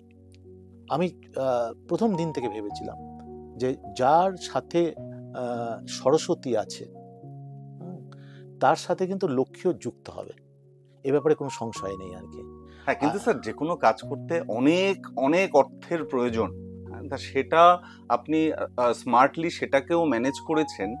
মানে আপনি ম্যাথমেটিশিয়ান অবশ্যই, সঙ্গে ফিনান্সটাও আপনি যে ভীষণ ভালো বোঝেন, এটা নিঃসন্দেহে। না, এ ব্যাপারে তো কোনো সংশয় নেই। 3,000 এমপ্লয়ি, ডাইরেক্টলি ইনডাইরেক্টলি আরও প্রায় কি হচ্ছে আরও 3,000 যদি যোগ করি, মাসের শেষে তো কি হচ্ছে আমার ঠিক মতো তাদের স্যালারি দেওয়া এবং সঙ্গে সঙ্গে আবার ইউনিভার্সিটি বা অন্য ইনস্টিটিউটকে ডেভেলপ করা, এটা তো একটা অভিজ্ঞতা দরকারি এবং ফিনান্সটাকে ঠিকমতো কন্ট্রোল করতে হয়। তা সেই দিক থেকে যদি মনে হয় যে না, গ্রুপকে আরো বড় করব এবং বড় জায়গায় নিয়ে যাব, নিশ্চয়ই আরো পথ বাকি আছে। কারণ হচ্ছে অ্যাডামাস টেক কনসালটেন্টকে যদি আমরা লিস্টেড করতে পারি, রাইট, তারপরে কি হচ্ছে রাইস এডুকেশনটাকে যদি আমরা লিস্টেড করতে পারি, এবং এ ব্যাপারে কোনো সংশয় নেই যে নেক্সট 10 বছরের মধ্যে ইউনিভার্সিটি স্কুল কিন্তু বিদেশে যেমন ইনভেস্টর এবং সেখানে শেয়ার সিস্টেম এবং সেখানে ব্যাংকিং ইনভলভমেন্টের ক্ষেত্রে যে ধরনের পরিবেশ এবং যে ধরনের নিয়ম কানুন তৈরি রয়েছে, সেটা কিন্তু আমাদের দেশেও তৈরি হবে। আজকে একজন ইনভেস্টরকে স্কুল বা ইউনিভার্সিটি আনার ক্ষেত্রে কিছু কিছু জায়গায় হয়তো ক্ল্যারিটির অভাব রয়েছে, কিন্তু আমার মনে হয় যে সরকার যেভাবে চেষ্টা করছে আর কি, সেটা কিন্তু খুব ক্লিয়ারভাবে আমরা দেখতে পাবো। তাই স্বপ্ন একটা রয়েছে যে আগামী দিনে এমন একটা সফটওয়্যার কোম্পানি তৈরি করা যেখানে অন্তত 5,000 বাঙালি কাজ করবে। কারণ আজ পর্যন্ত সারা ভারতবর্ষে কোনো বাঙালি কিন্তু ভালো সফটওয়্যার কোম্পানি তৈরি করতে পারেনি, কিন্তু সেটাকে যদি পারি তাহলে আরেকটা স্বপ্নের রূপায়ণ ঘটবে। এবং আমাদের যারা এই ধরনের কাজ করি আর কি, তাদের হাতেও যদি একটা লক্ষ্য না থাকে, স্বপ্ন না থাকে, তাহলে কিন্তু আমরা এনার্জাইজড হই না কিন্তু। এবং সেই স্বপ্নটা, লক্ষ্যটা শুধুমাত্র যাতে ব্যক্তি কেন্দ্রিক বা পারিবারিক কেন্দ্রিক যাতে না হয়, সোসাইটি কতটা বেনিফিটেড হলো এবং সেখানে প্রচুর জনগণের কিভাবে ইনভলভমেন্ট হলো, সেটা কিন্তু ভীষণভাবে দেখা দরকার এবং আমি সেটাকেই বিশ্বাস করি আর কি।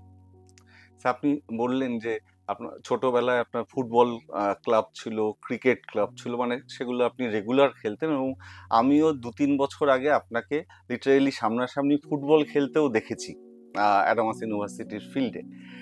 তা সেই ভালোবাসাটার থেকেই কি এই যে বেঙ্গল প্রিমিয়ার লিগ, যেখানে এবছর মানে আপনি বোধহয় একমাত্র Bangali owner of the team, এবং তারপর যে ক্রিকেট টিম এবং মানে men's and women's both team আপনি তৈরি করেছেন এবং সেটাকে প্যাট্রোনাইজ করছেন, তা এটা সম্পর্কে যদি একটু বলেন। হ্যাঁ, স্পোর্টসও একটা গুরুত্বপূর্ণ জায়গা। কারণ আমি জানি যে সারা পৃথিবীতে যে সমস্ত ইউনিভার্সিটি খুব নাম করেছে, 3টে কারণে কিন্তু ইউনিভার্সিটি নাম করে। একটা হচ্ছে রিসার্চ, গবেষণা এবং পেপার, এটা হচ্ছে 1 নম্বর। আর 2 নম্বর হচ্ছে কত রকমের খাবার ইউনিভার্সিটির মধ্যে পাওয়া যায়, কত কমফোর্টেবলি ছেলেমেয়েরা 24x7 আওয়ার্স পরিবেশটাকে কি হচ্ছে এনজয় করতে পারে। আর 3 নম্বর হচ্ছে স্পোর্টস অ্যান্ড গেমস। এই 3টে জিনিস যে ইউনিভার্সিটি থাকে, সেই ইউনিভার্সিটি কিন্তু খুব তাড়াতাড়ি ভালো পর্যায়ে চলে আসে। ছোটবেলার খেলাধুলা আমাদের নিশ্চয়ই আমার খুব ন্যাক ছিল, কারণ আমি যখন স্কুলে পড়তাম, এই বন্ধু বান্ধবের সাথে দেখা হলে এখনো কথা হয় আর কি, যে স্কুলে ক্রিকেট টিমে আমি ওপেনিং বোলার ছিলাম আর কি, পেস বল করতাম। তারপরে ক্রিকেটেও আমি কি হচ্ছে 2 ডাউন 3 ডাউনে নামতাম আর কি। আবার ফুটবল যখন খেলতাম তখন হচ্ছে আমি রাইট উইংয়ে খেলতাম, রাইট। তখন হচ্ছে আমাদের সংসারে অভাব ছিল, কিন্তু অভাব বা আর্থিক অনটনের জন্য আমাদের হাতে এত পয়সা ছিল না যা দিয়ে তখন চাউমিন খাওয়া, অথবা কি হচ্ছে সিটি সেন্টার হয়তো তখন ছিল না, কিন্তু যাদের হাতে টাকা ছিল তাদের বিভিন্ন জায়গায় সময় কাটানোর কিন্তু একটা জায়গা ছিল, কিন্তু আমাদের হাতে টাকাও ছিল না। তাই কি হচ্ছে বল মারা, মানে যত রাগ এসে পড়তে হচ্ছে ওই বলের ওপর আর কি, না পাওয়ার যে রাগ, হ্যাঁ, আর সঙ্গে কি হচ্ছে পড়াশোনা করা, ক্রিকেট খেলা, এটা অবশ্যই ছিল। সঙ্গে এখন যখন আমি ইউনিভার্সিটির সুযোগ পেলাম, তখন আমরা খুব স্পোর্টসের জোর দিলাম আমি, এবং দেখতে পেলাম যে আমরা প্রায় 6 বছর 7 বছরের মধ্যে এই মুহূর্তে ভারতবর্ষের লাস্ট যে খেলো ইন্ডিয়া হয়ে গেল, সেখানে 1800 ইউনিভার্সিটির মধ্যে আমরা 13তম স্থান পেলাম কিন্তু।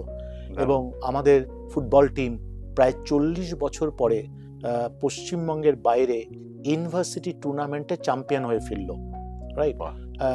মেহুলি হচ্ছে আমাদের ছাত্রী, এবং সেই দিক থেকে আমরা প্রায় 27টা পদক বানাই লাস্ট ইয়েতে খেলো ইন্ডিয়া আমরা পেলাম, যা পশ্চিমবঙ্গের কোনো ইউনিভার্সিটির হিস্ট্রিতে নেই। কিন্তু খেলাধুলাটা অনেক সময় আমি মনে করি যে যদি খেলাধুলার মধ্যে ব্যস্ত থাকা যায় তাহলে শরীর ভালো থাকে এবং চিন্তাভাবনার যে ব্যাপকতা, যে স্ফুরণ ঘটে, তা কিন্তু অনেক খারাপ কাজ থেকে ছেলেমেয়েদের আটকায় আর কি। সেই দিক থেকে আমি খেলাধুলায় ইন্টারেস্টেড, এবং আমাদের 20-তে বেঙ্গল প্রিমিয়ার লিগ 20-তে আমাদের রয়েছে, টিম রয়েছে, এবার চ্যাম্পিয়ন হয়েছে। হ্যাঁ, আমাদের কি ফার্স্ট ডিভিশনে আমাদের ফুটবল টিম রয়েছে অ্যাডামাস ইউনাইটেড বলে, সেটা কি হচ্ছে ভালো পজিশনে রয়েছে। আমি আবার সিএবিতে রয়েছি, সিএবির যে গভর্নিং বডি রয়েছে সেখানে আমি রয়েছি। রিসেন্টলি গত সপ্তাহে আইএফএ যে গভর্নিং বোর্ড তৈরি করলেন সেখানেও আমি আবার সদস্য হিসেবে নির্বাচিত হয়েছি। এর আগে মোহনবাগান ইস্টবেঙ্গলের সাথে যুক্ত ছিলাম। তাই খেলাধুলাটাকে হচ্ছে আমি ভালোবাসি, আর খেলাধুলার মধ্যে দিয়ে বেঙ্গল অনেকটা এগিয়ে গেছে, আরও এগুলো দরকার আছে। কারণ আমরা যদি এগুলো চিন্তাভাবনা না করি তাহলে কারা চিন্তাভাবনা করবে, তাই না? কারণ আমি সবসময় বিশ্বাস করি যে সরকার হচ্ছে মানুষকে দিয়েই তৈরি।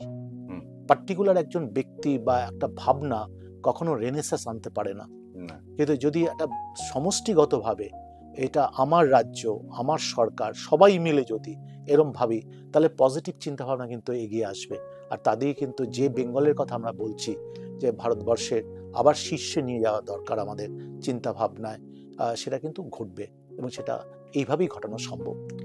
এই কারণেই বোধহয় ইউনিভার্সিটিতে গেলেও অত খেলার মাঠ, অত সুন্দর জিম এবং ইনডোর গেমসেরও সমস্ত অ্যারেঞ্জমেন্ট মানে আমরা নিজের চোখেই দেখতে পারি। স্যার, এই যে আপনার এই যে এতদিনের এই টোটাল জার্নি, সেই সম্পূর্ণ জার্নির মধ্যে একটা রিসেন্ট অ্যাডিশন, সেটা হয়তো আমাদের যে অর্গানাইজেশন সর্বভারতীয় সঙ্গীত সংস্কৃতি পরিষদ, আমাদের সাথে একটা জয়েন্ট ডিপ্লোমা সার্টিফিকেশন, সেটা কি এই যে লাস্ট যে এনইপি ন্যাশনাল এডুকেশন পলিসি, সেটাকে বেস করেই কি এই ধরনের পদক্ষেপ আপনার? হ্যাঁ, নিশ্চয়ই, একেবারে। কারণ হচ্ছে আমরা বুঝতে পারছি যে এই 140 কোটি দেশের সবাই কিন্তু ডাক্তার ইঞ্জিনিয়ার হবে না, কিন্তু কেউ অসম্ভব ভালো গান গাইবে, সে যে ভালো গান গাইবে সে আরো 10 জনকে গান শেখাবে, যে কবিতা পাঠ করে ভালো সে আরো 20 জনকে কবিতা পাঠ শেখাবে, যে ভালো নাচ শিখবে সে আবার বিভিন্ন রকম ফর্মে বিভিন্ন রকমের ইনস্টিটিউট তৈরি করবে। কে বলতে পারে যে যে স্কুল থেকে এখন যারা কবিতা আবৃত্তি এবং নাচ শিখছে তারা না পরবর্তী সময়ে একজন হয়তো দেখা গেল আজ থেকে 10 বছর বা 15 বছর পরে একটা ফ্র্যাঞ্চাইজ সিস্টেমে একেবারে চেইন অফ কিছু ড্যান্স স্কুল খুললো, তাহলে সেখানে প্রচুর মানুষের কর্মসংস্থান হবে। তাই আজ থেকে 40 বছর আগে বা 30 বছর আগে ভারতবর্ষের এই ধারণা ছিল যে সংসারে একজন কি হচ্ছে আয় করবে আর 5 জন কি হচ্ছে সেটা কনজিউম করবে। এখন 140 কোটি দেশের মানব সম্পদের ক্ষেত্রে যদি 140 জনই যদি কর্মক্ষম না হয়, সেই জন্য আমাদের গেমসে আমাদের জোর দিতে হবে। যে ক্রিকেট খেলবে সেও ইনস্টিটিউট খুলতে পারে, সেও কয়েক হাজার কোটি টাকার মালিক হতে পারে। যে ফুটবল খেলবে, যে কবাডি খেলছে সেই প্লেয়ারের এখন অকশানে হচ্ছে 3 কোটি টাকা পর্যন্ত পায়। আমরা ভাবতেই পারতাম না যে স্কুল জীবনে আমরা কবাডি খেলতাম, আমরা বলতাম যে কবাডিটা মানে হচ্ছে সে ফুটবল আর ক্রিকেট খেলতে ভয় পায় বলেই কবাডি খেলছে, রাইট? আজকে খোখো খেলা, রাইট? আজকে ব্যাডমিন্টন খেলা। তা এইভাবে যদি সমস্ত স্কিল ভারতীয়রা যদি শেখে তাহলে যে সম্পদ তৈরি হবে তা দিয়েই কিন্তু শক্তিশালী ভারতবর্ষ গড়বে। এবং সেই ক্ষেত্রে এই সর্বভারতীয় সঙ্গীত যে পুরো এটা রয়েছে সংস্কৃতি পরিষদ, একটা কিন্তু ভূমিকা রয়েছে। কিন্তু ভূমিকা কি, ভালো করে শেখাতে হবে এবং শেখানোর সাথে সাথে ইউনিভার্সিটি যে স্কিল ডেভেলপ করলো তাকে রেকগনাইজ করার জন্য একটা প্রিলিমিনারি সার্টিফিকেশন দরকার। এবং সেটা যদি থাকে তাহলে ছেলেমেয়েদের অনেক বেশি সুবিধা হবে।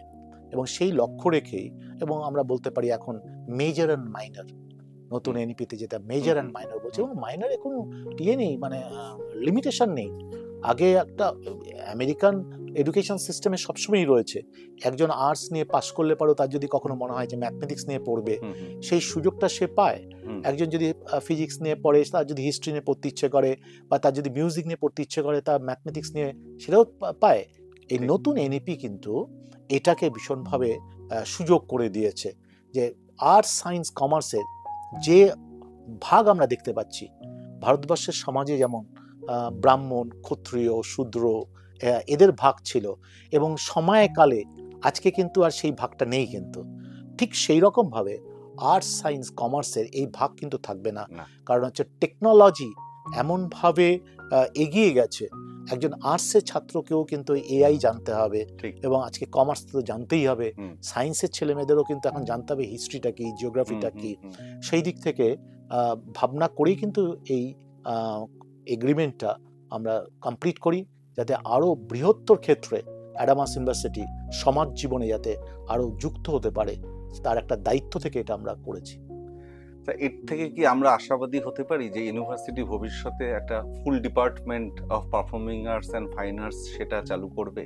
নিশ্চয়ই আমরা ভাবতেই পারি যে হুম, ফুল ফ্লেজেড হুম। পারফর্মিং আর্ট বা যেখান থেকে ফাইন একদম আর্ট, ডিগ্রি, অন্যান্য সাবজেক্টে যেমন ডিগ্রি দেওয়া হচ্ছে ইউনিভার্সিটি থেকে। নিশ্চয়ই এটা আমরা করব। কারণ হচ্ছে অ্যাডামাস ইউনিভার্সিটি একটা এক্সেপশনাল ইউনিভার্সিটি ইস্টার্ন ইন্ডিয়াতে। হুম, ভারতবর্ষে এবং পশ্চিমবঙ্গে যে সমস্ত ইউনিভার্সিটি আছে বেশিরভাগই কিন্তু তারা 4-5টাকে হচ্ছে সাবজেক্ট বা প্রোগ্রামের উপর ইউনিভার্সিটি তৈরি করে, হ্যাঁ। যেগুলো খুব প্রফিটেবল, হুম, রাইট? এক্স্যাক্ট। ম্যানেজমেন্ট, ইঞ্জিনিয়ারিং, হুম, হুম, রাইট, এই ধরনের ল, ফার্মাসি।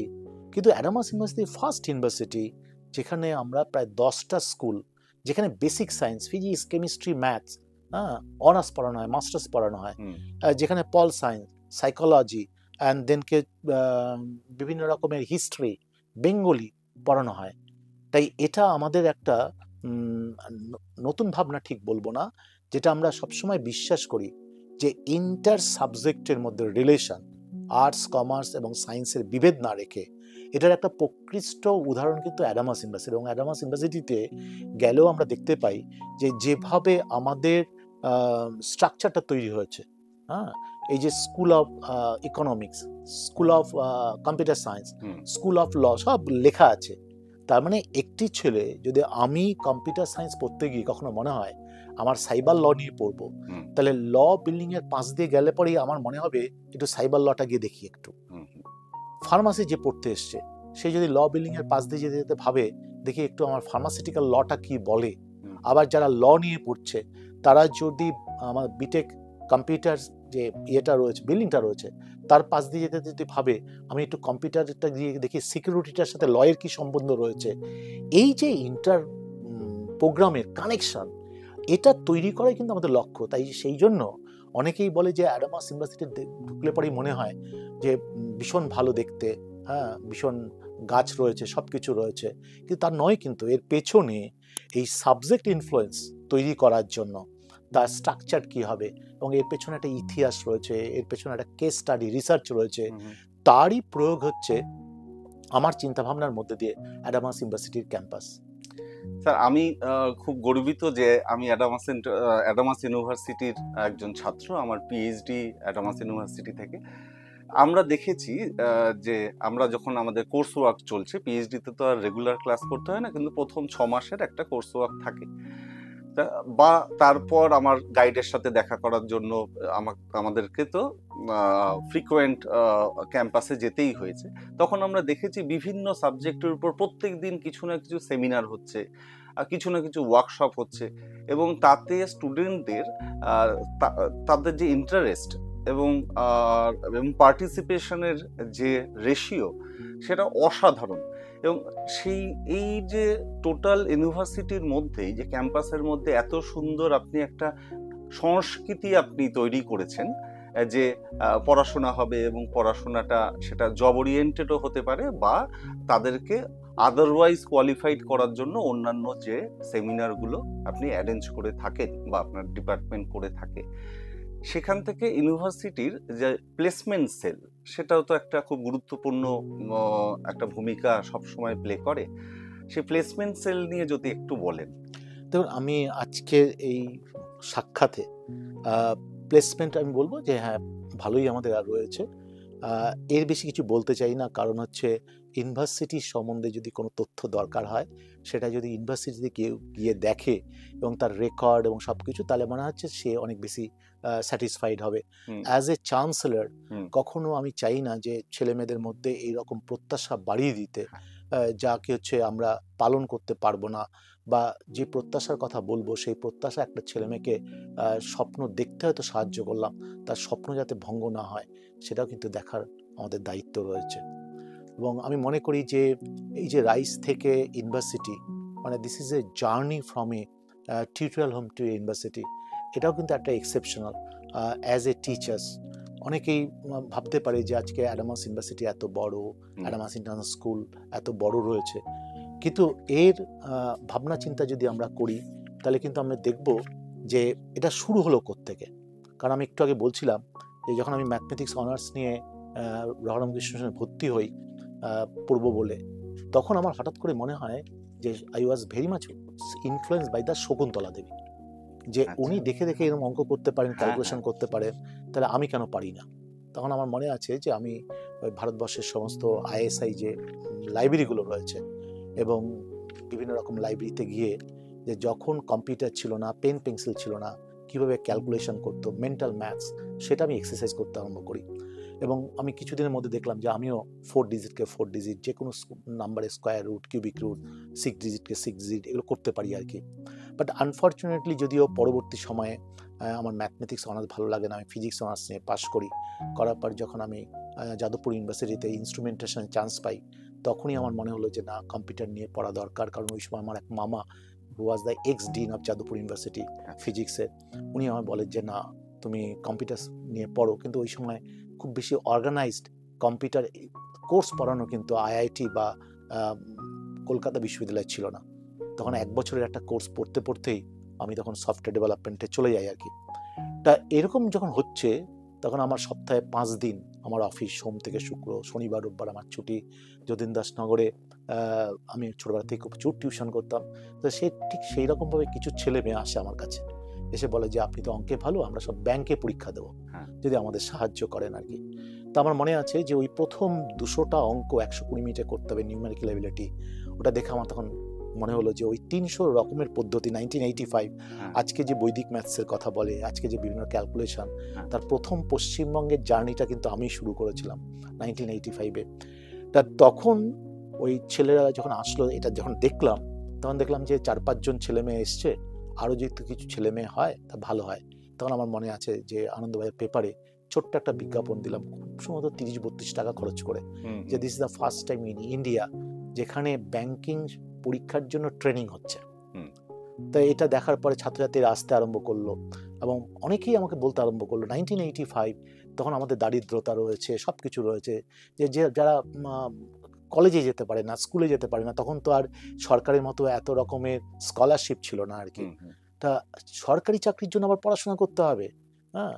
কিন্তু যখন আজকে 40 বছর পরে ফিরে তাকাই, তখন দেখি ইউজিসি থেকে আরম্ভ করে ভারতবর্ষের সব জায়গায় এটা compulsory, a part of the higher education. যে প্রসঙ্গে আমি বলছিলাম আর কি, তো ওই 40 জন ছেলে মেয়ে চলে আসলো এবং তাদের আমি প্রায় 6 মাস পড়াই। 6 মাস পড়ানোর পর যখন ওরা পরীক্ষা দেয়, রেজাল্ট বেরোয়, প্রায় সিংহভাগ ছেলে মেয়েই চান্স পায়। এবং তখন আমাকে ডিডি মেট্রো একটা নিয়ে প্রোগ্রাম করে যে না, this is the way eastern ইন্ডিয়ার ছেলেমেয়েরা ক্র্যাক করতে পারে অল ইন্ডিয়া পরীক্ষাতে। That was A accident. এবং সেইখান থেকে রাইস, তারপর রাইসের পরে হচ্ছে স্কুল করার পেছনে একটা ঘটনা রয়েছে। সেই ঘটনা হচ্ছে আমার ছেলে যখন হচ্ছে বড় হলো আর কি, তা কলকাতার একটা নামি স্কুলে তাকে যখন আমরা ভর্তি করতে গেলাম আর কি, তখন তারা একটা ডোনেশন চাইলেন আর কি। তো আমার ডোনেশন দিতে কোনো আপত্তি ছিল না, আমি বলেছিলাম যে একটা মানি রিসিপ্ট দিতে হবে, বাট কিন্তু সেটা দিতে পারলেন না। সেইখান থেকেই আমি আমার ছেলেকে উইথড্র করে নিয়ে আসি, নিয়ে এসে এমনি একটা স্কুলে ভর্তি করি সল্টলেকের। সেই বছর থেকেই কিন্তু আমরা ঠিক করি যে না, তাহলে একটা ভালো স্কুল তৈরি করতে হবে, কারণ বেলঘরিয়া অঞ্চলে কোনো ভালো স্কুল ছিল না তখন। এবং স্কুল আরম্ভ হয়, অ্যাডামাস ইন্টারন্যাশনাল স্কুল, এবং আমার 2 ছেলে ওখান থেকেই পড়াশোনা করেছে, ক্লাস 12 পর্যন্ত ভালো রেজাল্ট করেছে। তারপরে 2006 সালে যখন আমি ইয়েতে গেলাম, এনআরআই সম্মেলনে গেলাম, তখন আমি দেখলাম যে স্টেজে ছিলেন মনমোহন সিং, আজও মনে আছে আমার, নারায়ণ মূর্তি এবং সাম্পিত্রদা। তখন ওনারা বললেন যে না, যদি 2030 সালে প্রায় 20% ভারতীয় ছাত্রছাত্রীরা যদি ইয়েতে যায়, হায়ার এডুকেশনে যায়, ভারতবর্ষে প্রায় 3000 ইউনিভার্সিটি দরকার। তখন মানে 152টা না 255টা ইউনিভার্সিটি ছিল, অথচ ওই সময় চায়নাতে ইউনিভার্সিটি ছিল প্রায় 3000, আমেরিকায় ছিল প্রায় 3700। তখন আমি প্ল্যান করতে আরম্ভ করি যে তাহলে ইউনিভার্সিটিটা কীভাবে করা যায়। এই সময় ক্লাস 12-এ পড়ে ছেলেমেয়েরা যারা বেরোচ্ছে না অ্যাডামাস ইন্টারন্যাশনাল স্কুল থেকে, তখন বাবা মা বলতে আরম্ভ করলেন যে আপনি একটা ইউনিভার্সিটিও বানান আর কি। তখন আমি আবার ইউনিভার্সিটি, দুটো কারণে ইউনিভার্সিটি করার জন্য একটা ইন্সপিরেশন আমার কাছে আসে আর কি। সো এভরি ডট পয়েন্ট যদি একটা কানেক্ট করা হয় একটা হ্যাঁ, হ্যাঁ, স্ট্রেট লাইন দিয়ে, হ্যাঁ, হ্যাঁ। তাহলে একটা যেমন হিস্ট্রি তার সাথে যুক্ত আছে, মানুষের চাহিদা যুক্ত আছে, স্বপ্নের একটা ভাবনা রয়েছে। ঠিক। এখান থেকেই কিন্তু এই জার্নিটা এই পর্যায়ে এসছে। তা একটু আবার একটু অন্য কথায় আসি। আমরা সবাই জানি যে বসন্ত বিহার ডেভেলপমেন্ট অ্যাসোসিয়েশন আপনার একটা খুব নরম জায়গা, সেটা সেই জায়গাটা নিয়ে আপনি ভীষণভাবে আপনার একটা সেন্টিমেন্ট আছে। আপনার ওখানটায় আগে বসত বাড়ি ছিল, এখনো নিশ্চয়ই আছে।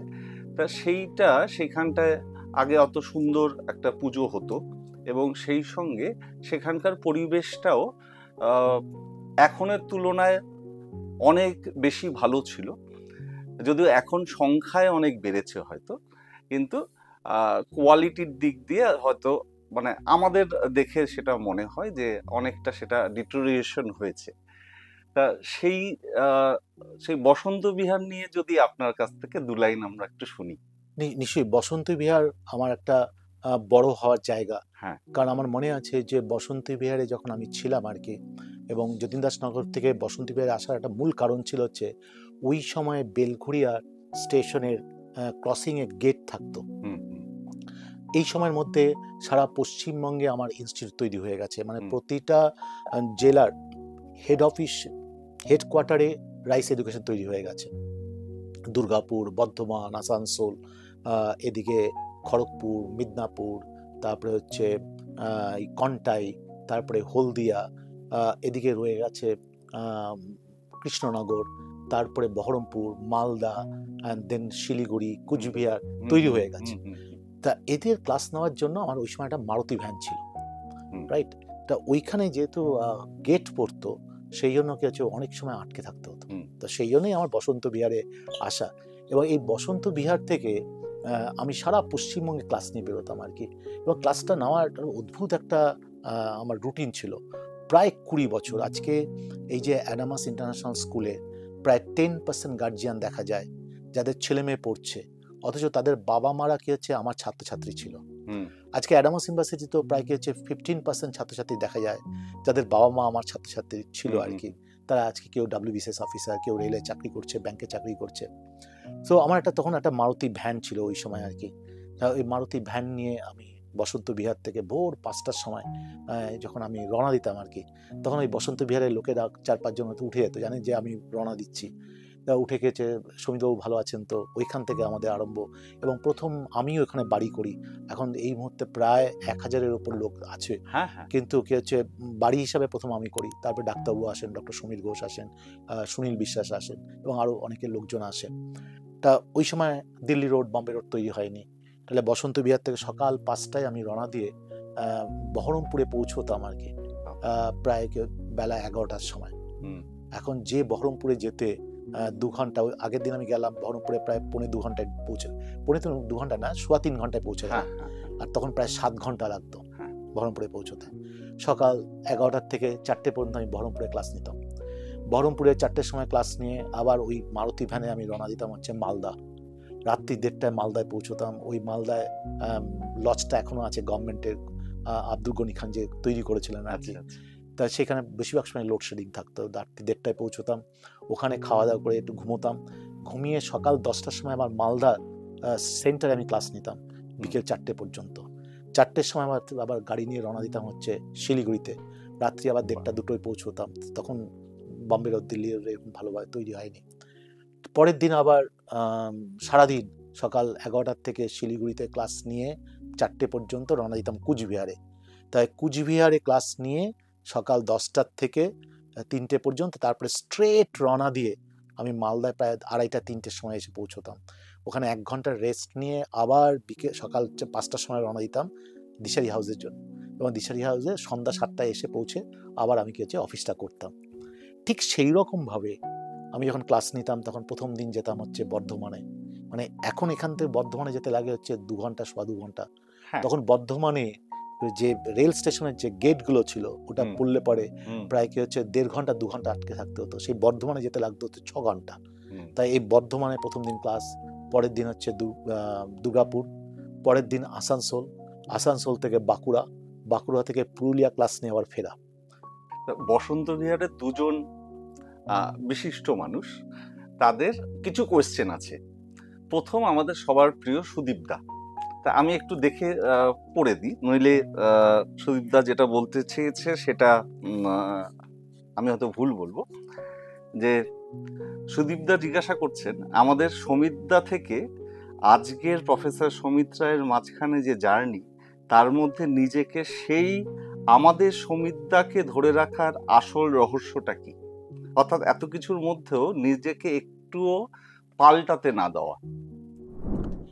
না দেখুন, প্রতিদিন যখন আপনি সব মানুষের সাথে কথা বলবেন, তখন দেখবেন একেবারে মেধাবী প্রতিষ্ঠিত সমাজের লোকের সাথে যখন আপনি কথা বলছেন, আবার সঙ্গে একেবারে একজন সাধারণ মানুষের সাথে যখন আপনি কথা বলবেন, তখন কিন্তু কোনো পার্থক্য আপনি বুঝতে পারবেন না। কিন্তু বরঞ্চ রাদার যারা আমি বলবো মেধার দিক থেকে, প্রতিষ্ঠার দিক থেকে, অথবা সাংসারিক জীবনে একটু সীমাবদ্ধ ক্ষমতার মধ্যে রয়েছে, তাদের আন্তরিকতা অনেক বেশি আজও। তাই সেই জন্য আমি কখনোই এইটা মিস করতে চাই না। সেই জন্য আমি যতই ওপরে যাই না কেন, যতই ট্যালেন্টেড পিপল অ্যান্ড দেন সেই রকমভাবে প্রতিষ্ঠিত লোকের সাথে যখন যোগাযোগ রাখি, ঠিক সেই রকমভাবে আমি সর্বস্তরের লোকেদের সাথে কথা বলি। এবং এটা আমি বুঝেছি দিনের শেষে যে মানুষ পৃথিবীতে আসে কিছু কাজ করার জন্য, তার কিছু পারপাস থাকে, তার কিছু ইচ্ছে থাকে, এবং তারপর মানুষ যখন চলে যায় তখন তার আচার ব্যবহার কার্যকলাপই মানুষ মনে রাখে। আর সেটা কখনো মানুষ মানে মানুষ, মানুষের কোনো শ্রেণী বিভাগ হয় না, মানুষের কোনো অর্থের মাধ্যমে তার ভাগ করা যায় না, তার গাড়ি বাড়ি স্ট্যাটাসে দিয়ে কোনো শ্রেণীর মধ্যে ফেলা যায় না। আমি সবসময় এটা ভাবি।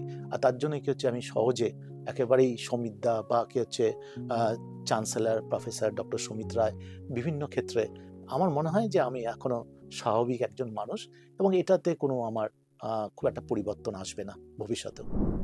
ডক্টর সমরেশ পণ্ডা উনি লিখেছেন, প্রফেসর ডক্টর সমিত রায় মহাশয়ের সান্নিধ্য লাভ করেছি প্রায় 25 বছর।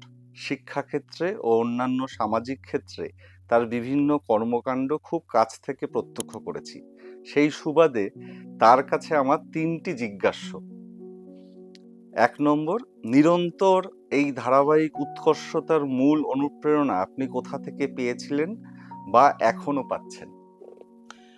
দেখুন, এটা হচ্ছে একটা মাইন্ড গেম, কিন্তু কারণ আমি সবসময় বিশ্বাস করি যে you are the leader of your own kingdom.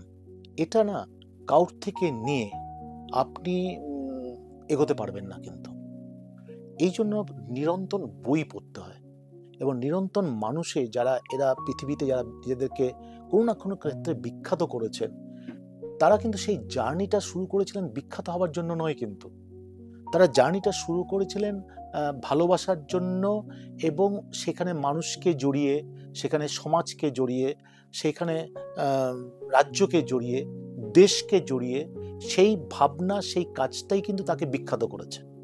তা ঠিক সেই রকমভাবে আজও কিন্তু সত্যি ডক্টর পান্ডা আমার একজন ভালো বন্ধু, এবং আমি বলবো যে তার পর্যবেক্ষণটা সত্যি ঠিক, যে এটার থেকে কিভাবে আমি ইন্সপিরেশন পাই। ইন্সপিরেশন হচ্ছে একেবারে এক্সারসাইজ, কিন্তু মনের এক্সারসাইজ, এবং মনের এক্সারসাইজই আমাকে আস্তে আস্তে যা শিখি সেটাকে আরও কীভাবে প্রয়োগ করা যায়, এক্সিলেন্ট করা যায়, যা মানুষকে হচ্ছে ভুলতে পারবে না। এটাই আমার কাছে চ্যালেঞ্জ, কারণ একজন লিডার হিসাবে প্রতিদিন নিজেকে ছাপিয়ে যাওয়াটাই কিন্তু আমার কাছে চ্যালেঞ্জ, আর সেটাই আমাকে উত্তরোত্তর ওই এক্সেলেন্সে পৌঁছতে সাহায্য করে। স্যার, দ্বিতীয় প্রশ্ন ডক্টর পণ্ডার, বহুমুখী এই কর্মকাণ্ডের টাইম ম্যানেজমেন্ট কিভাবে করেন? এত কাজ, সবারই তো 24 ঘন্টায় দিন। আমার কাছে 24 ঘন্টা দিন, আবার আমেরিকান প্রেসিডেন্টের কাছেও কিন্তু 24 ঘন্টা দিন। এটাকে ভাবতে হয় সবসময় যে কিভাবে অল্প সময়ের মধ্যে কুইক সিদ্ধান্ত নেওয়া যায়, অবজারভেশন কিভাবে কুইক করা যায়। যে জিনিস অন্যেরা অবজার্ভ করতে 20 মিনিট সময় নেবে, মানে সেটা অবজার্ভ করতে 2 মিনিটের নেওয়া উচিত। যে সিদ্ধান্ত নেওয়ার পেছনে ব্যাকগ্রাউন্ডে যে ক্যালকুলেশনটা কেউ যদি কেউ 8 ঘন্টায় নেয়, সেটা আমাকে 5 মিনিটে নেওয়া দরকার। হুম। এই যে এফিসিয়েন্সি তৈরি করাটা, এটা কিন্তু যদি কেউ নিরন্তর চেষ্টা করে, তাহলেই কিন্তু 24 ঘন্টার মধ্যে যদি 6 ঘন্টা কেউ বাদ চলে যায়, তাহলে 16 ঘন্টা কাজটাকেও কিন্তু সে মাল্টিপল করতে পারে, মানে 16 ইন্টু 2 মানে 32 ঘন্টা, 32 ইন্টু 2 64 ঘন্টা। সো এটা একেবারে এফিসিয়েন্সি এক্সারসাইজ। এবং আমি মনে করি যে যে যার পেশায় আছে সে তারা নিশ্চয়ই কিছু টাইম ম্যানেজমেন্টটা ঠিক মতো, কারণ ডক্টর পান্ডা নিজেও একজন ভালো চিকিৎসক, ডাক্তার হিসেবে তারও কিছু সুনাম আছে।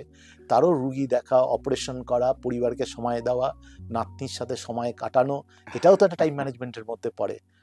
আমার মনে হয় যে এটা যার যার এফিসিয়েন্সির মধ্যে দিকে তা তৈরি করে নেয়। ডক্টর পন্ডার তৃতীয় প্রশ্ন এবং শেষ প্রশ্ন, চলার পথে বন্ধু অবলিক সহকর্মী অবলিক পরিবারের লোকজন অবলিক উপদেষ্টা মণ্ডলী অবলিক ঊর্ধ্বতন বা অধস্তন ব্যক্তিদের সাথে মতান্তর হলে মনান্তর না ঘটিয়ে কিভাবে এগিয়ে যান? এত শুদ্ধ বাংলা, দারুণ। না, অ্যাকচুয়ালি আমি সবসময় মনে করি যে মতান্তর হওয়ার মূল কারণ হচ্ছে যদি লজিক সম্বন্ধে পরিষ্কার ধারণা না থাকে। এবং এই দীর্ঘ সময়ে বিভিন্ন সংগঠনে যখন আমি থেকেছি বা যখন ক্রাইসিস এসছে, তখন আমি খুব প্যাশন হিয়ারিংয়ের সাথে সাথে তার লজিক কি, তাতে কি উপকার হতে পারে, কি অপকার হতে পারে, এবং ভবিষ্যতে কি ঘটতে পারে, এটা যদি খুব পরিষ্কারভাবে তুলে ধরা যায়, তাহলে কিন্তু মতান্তর হওয়ার কোনো সম্ভাবনাই থাকে না। কিন্তু আমি লজিক সম্বন্ধে ওয়াকিবহাল না, ভবিষ্যৎ সম্বন্ধে ওয়াকিবহাল না, ভালো মন্দ সম্বন্ধে কিছু বলতে পারলাম না, শুধু বললাম যে না এটাই করতে হবে, এটা জোর করে আমি কোনোদিন কাউকে চাপিয়ে দিতে চেষ্টা করিনি। আমি সবসময় মনে করি যে যদি ভাবনা চিন্তায় কাউকে আরেকটু দরজা জানালা খুলে দেওয়া যায়, আমাদের কাজ হচ্ছে দরজা জানালা খুলে দেওয়া, তারপরে কিছু সে তার মনের যে ভাবনা একটা পরিসর জায়গায় পৌঁছে দিতে পারলে অফকোর্স কি হচ্ছে মতান্তর ছাড়াও সাকসেসফুল হওয়া যায়। এবং এই ভাবনাতেই আমি সবসময় এক্সারসাইজ করি যে কোনো রেজিস্ট্যান্স এবং যে কোনো বিরোধিতা এবং যে কোনো ধরনের ব্লকেজকে। ডাক্তারবাবুর কোশ্চেন হলো এবার, আমি যেহেতু অ্যাডামাস ইউনিভার্সিটির অ্যালুমনাই অ্যাসোসিয়েশনের প্রেসিডেন্ট, আমি আমার সেক্রেটারি যে অর্পিতা আচার্য, ওর সাথে যোগাযোগ করেছিলাম যে আমি জিজ্ঞাসা করলাম যে আমাদের তুই তোকারি সম্পর্ক, আমি আরে তোর কোনো প্রশ্ন আছে স্যারকে জিজ্ঞাসা করার মতো? ও বললো হ্যাঁ একটাই আছে, স্যারকে একটু জিজ্ঞাসা করবেন যে অসম্ভব কঠিন পরিস্থিতি, তার মধ্যে স্যার তো শান্ত হয়ে ডিসিশনটা কিভাবে নেন?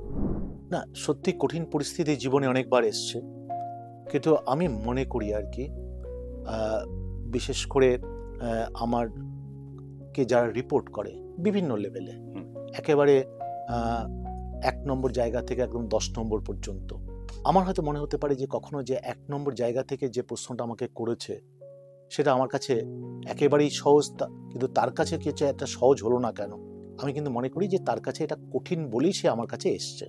10 নম্বর যে আছে, যে খুব লিডার, সেও যখন প্রশ্ন করে আমার মনে হয় যে তার কোনো জায়গায় একটা আটকে যাওয়ার জায়গা রয়েছে। তা as a leader, top leader হিসাবে সলিউশন দেওয়াটা আমাদের লক্ষ্য।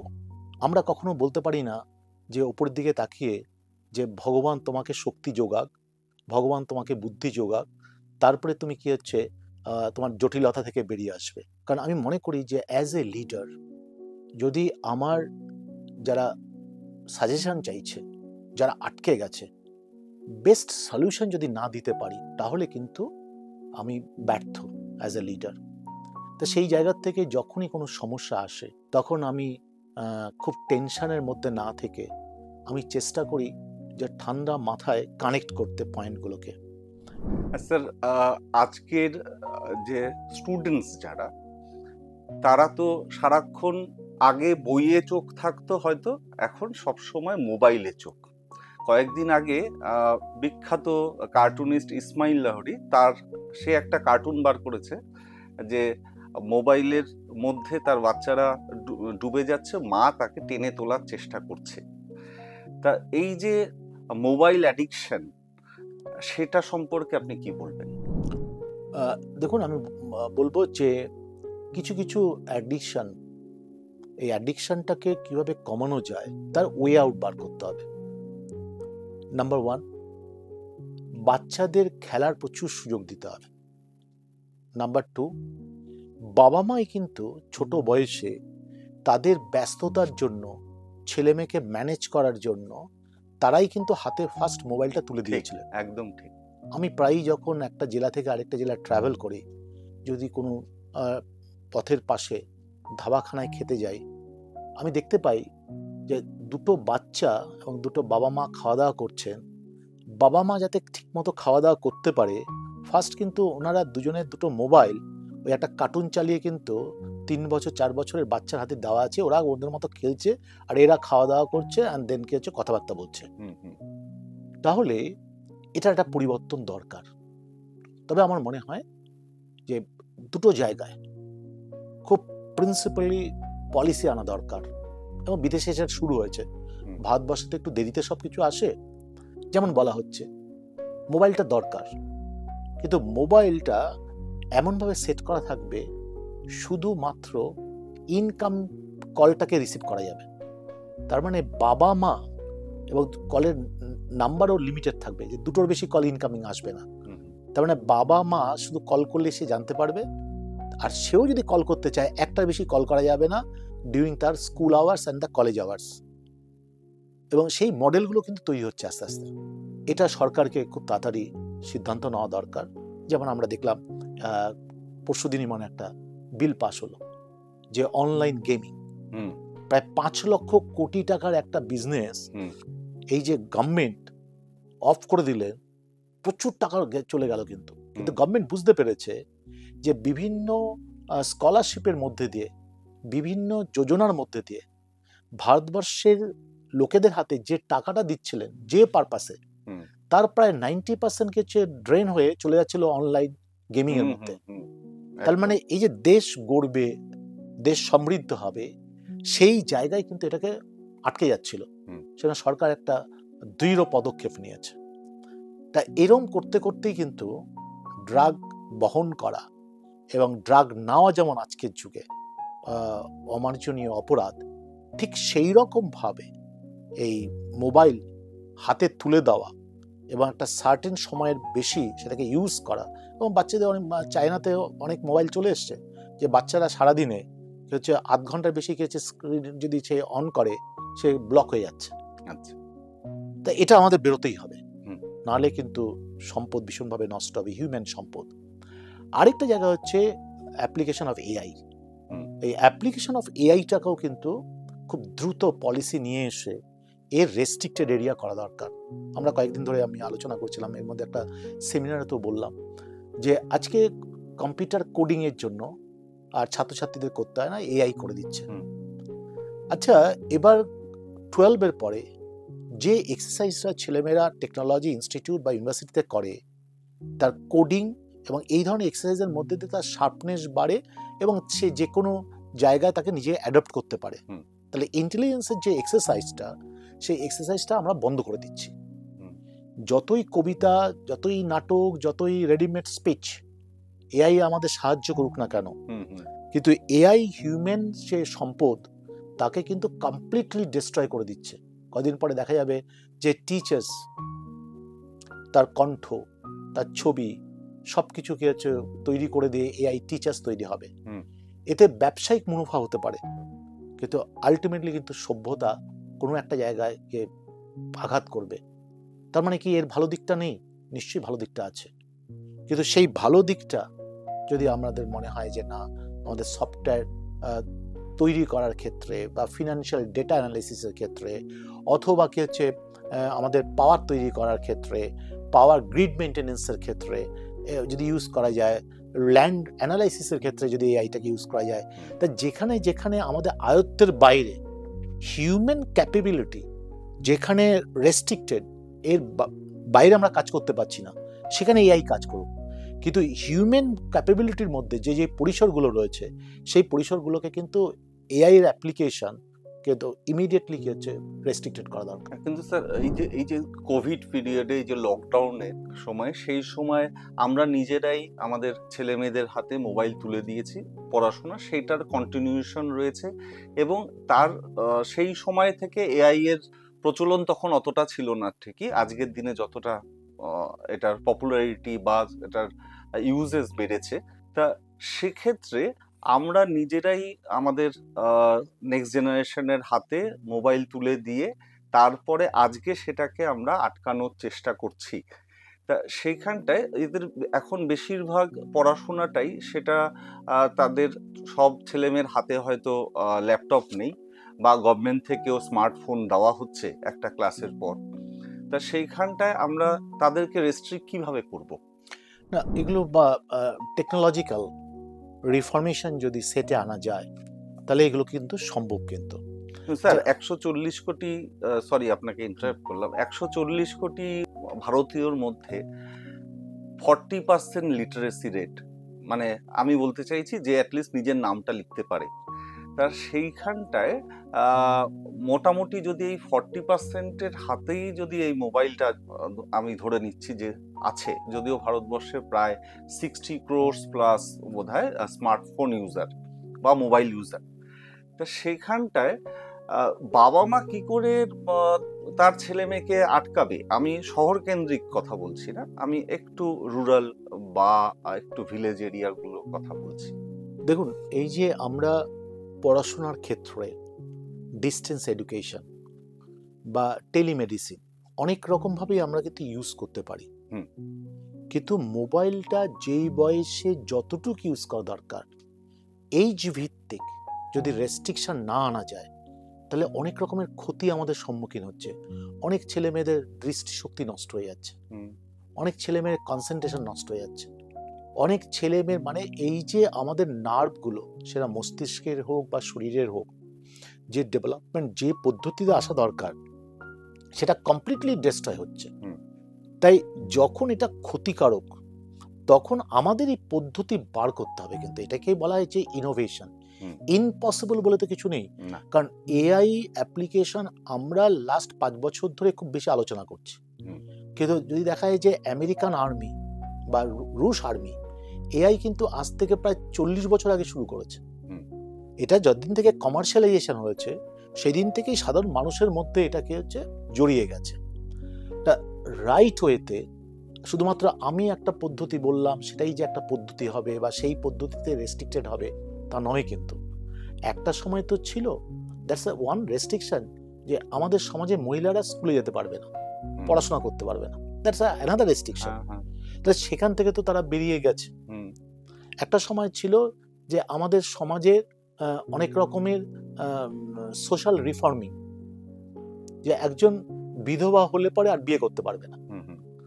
আজকে কিন্তু সেটা নিয়ে কেউ মাথা ঘামায় না। কিন্তু তাহলে যেখানে ক্ষতিটা হবে সেই ক্ষতিগুলোকে গভর্নমেন্ট রুলের মধ্যে দিয়ে পাবলিক হেলথকে প্রোটেক্টেড করে সেই নিয়ম আমাদের আনতে হবে, যা আস্তে আস্তে এই হিউজ পরিমাণ মোবাইল ইউজের আমরা কিন্তু এখন দেখতে পাচ্ছি।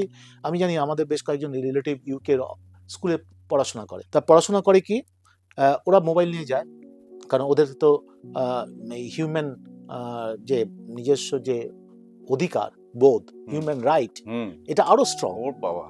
তা সেই জন্য কি হয়েছে, ওদের বলা হয়েছে যে তোমরা মোবাইল আনবে না। ওখানেও হিউম্যান রাইট নিয়ে হইচই আরম্ভ হলো, যে আমার বাবা যদি এখন হঠাৎ করে অ্যাক্সিডেন্ট হয়, তা সে যদি আমাকে ফোন করার চেষ্টা করে, বলে না তোমার তো মা আছে, মাকে ফোন করবো না, মার ফোনটা তখন মা বিজি ছিল, ধরতে পারলো না, তাহলে আমাকে যদি ফোন করে তাহলে কি হচ্ছে, আমি তাহলে কি রেসপন্স করবো না?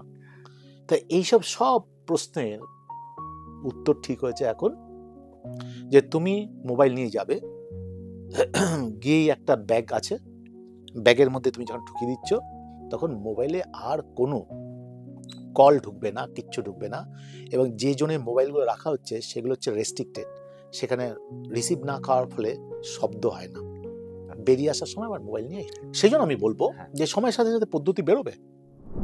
আচ্ছা, এই প্রশ্নটা আপনি উত্তর নাও দিতে পারেন, আপনার কোনো রাজনৈতিক সত্তা আছে? না, পার্টিকুলার কোনো পার্টির 100% নীতি সমর্থক আমি না, কিন্তু প্রতিটা পলিটিক্যাল পার্টি যখন তারা ক্ষমতায় আসে তার কিছু ভালো দিক আছে, নিশ্চয়ই কিছু মানুষ গ্রহণ করেছে। হুম।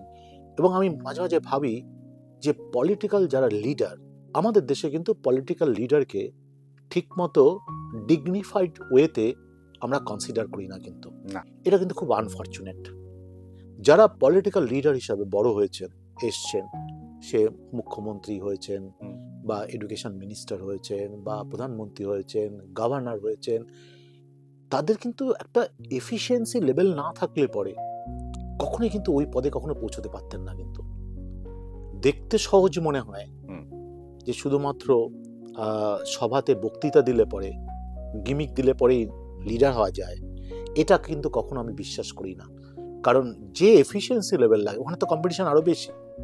ওখানে কোনো ডিগ্রি নেই, না, সবাই কম্পিটিটর, ওখানে সবাই পরিশ্রম করে। হ্যাঁ স্যার, সেক্ষেত্রে আমাদের প্রথম দিকের যারা প্রধানমন্ত্রী বা প্রেসিডেন্ট বা অন্যান্য মন্ত্রী যাদের দেখে এসেছি আমাদের স্বাধীনতার পর, তাদের যে ইন্টেলেকচুয়াল লেভেল বা তাদের যে এডুকেশনাল, তাদের যে ডিগ্রি বা ডিপ্লোমা, সেটা এবং আজকের দিনে যারা রয়েছেন তাদের মধ্যে বেশ তফাৎ।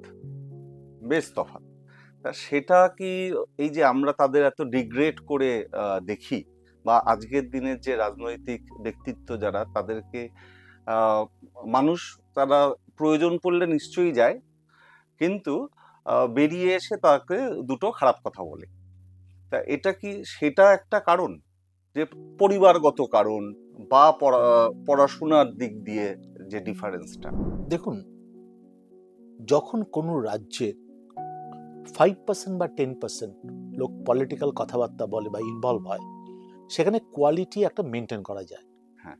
কিন্তু যে রাজ্যে প্রায় 95% লোকই পলিটিক্যালি ইনভলভ অ্যান্ড পলিটিক্যালি কিছু কথা বলে, সেখানে তখন আর কোয়ালিটি কি হচ্ছে নির্ধারণ করা যায় না, মেনটেন করা যায় না। ঠিক। তা আজকে যে ধরনের হতাশা এসছে কাউকে কাউকে দেখে, কোনো লিডারকে দেখে, এটা কিন্তু ওই 95% ইনভলভমেন্টের কারণে কিন্তু। একদম। তা আমি সবসময় মনে করি যে সমস্ত পলিটিক্যাল পার্টির কিছু কিছু ভালো ভালো এজেন্ডা আছে, যার জন্য সমাজের ট্রান্সফরমেশন, রিফরমেশন সম্ভব হয়েছে। আজকে যদি আমি দেখি যে দেশ যখন স্বাধীন হয়, সেই সময় আমাদের দেশের যে দারিদ্রতা ছিল, সেই সময় থেকে আমরা ছোটবেলায় যে দারিদ্রতা দেখেছি, আমরা যে ডেভেলপমেন্ট দেখেছি লাস্ট 30 বছরে, আমরা আজকে কলকাতায় দেখলাম হাওড়া থেকে সেক্টর 5-এ আসার জন্য 11 মিনিটই যথেষ্ট। তাহলে এই যে সদিচ্ছার একটা ট্রান্সফরমেশন হলো, তাহলে এটা কি পলিটিক্যাল কোনো নেতার কোনো অবদান নেই? নিশ্চয়ই আছে। তাহলে এই যে ট্রান্সফরমেশন, সেটা কিন্তু ওদের সদিচ্ছা এবং ওদের ক্যাপাবিলিটির জন্যই সম্ভব হচ্ছে।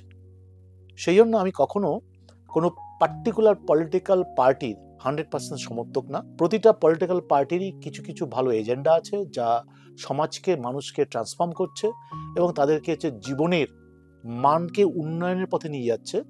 সেই জায়গাটাকে আমি সমর্থন করি। স্যার, আপনার হয়তো মনে নেই, আমার মনে আছে। আজ থেকে 20-21 বছর আগে আমি জীবনে প্রথম এরোপ্লেনে চড়েছিলাম। সেটা আপনার সঙ্গে, আমার বাবাও সঙ্গে ছিলেন, এবং সেটা করে আমি আমেরিকা গিয়েছিলাম, নিউ ইয়র্কে বঙ্গ সম্মেলন অ্যাটেন্ড করার জন্য।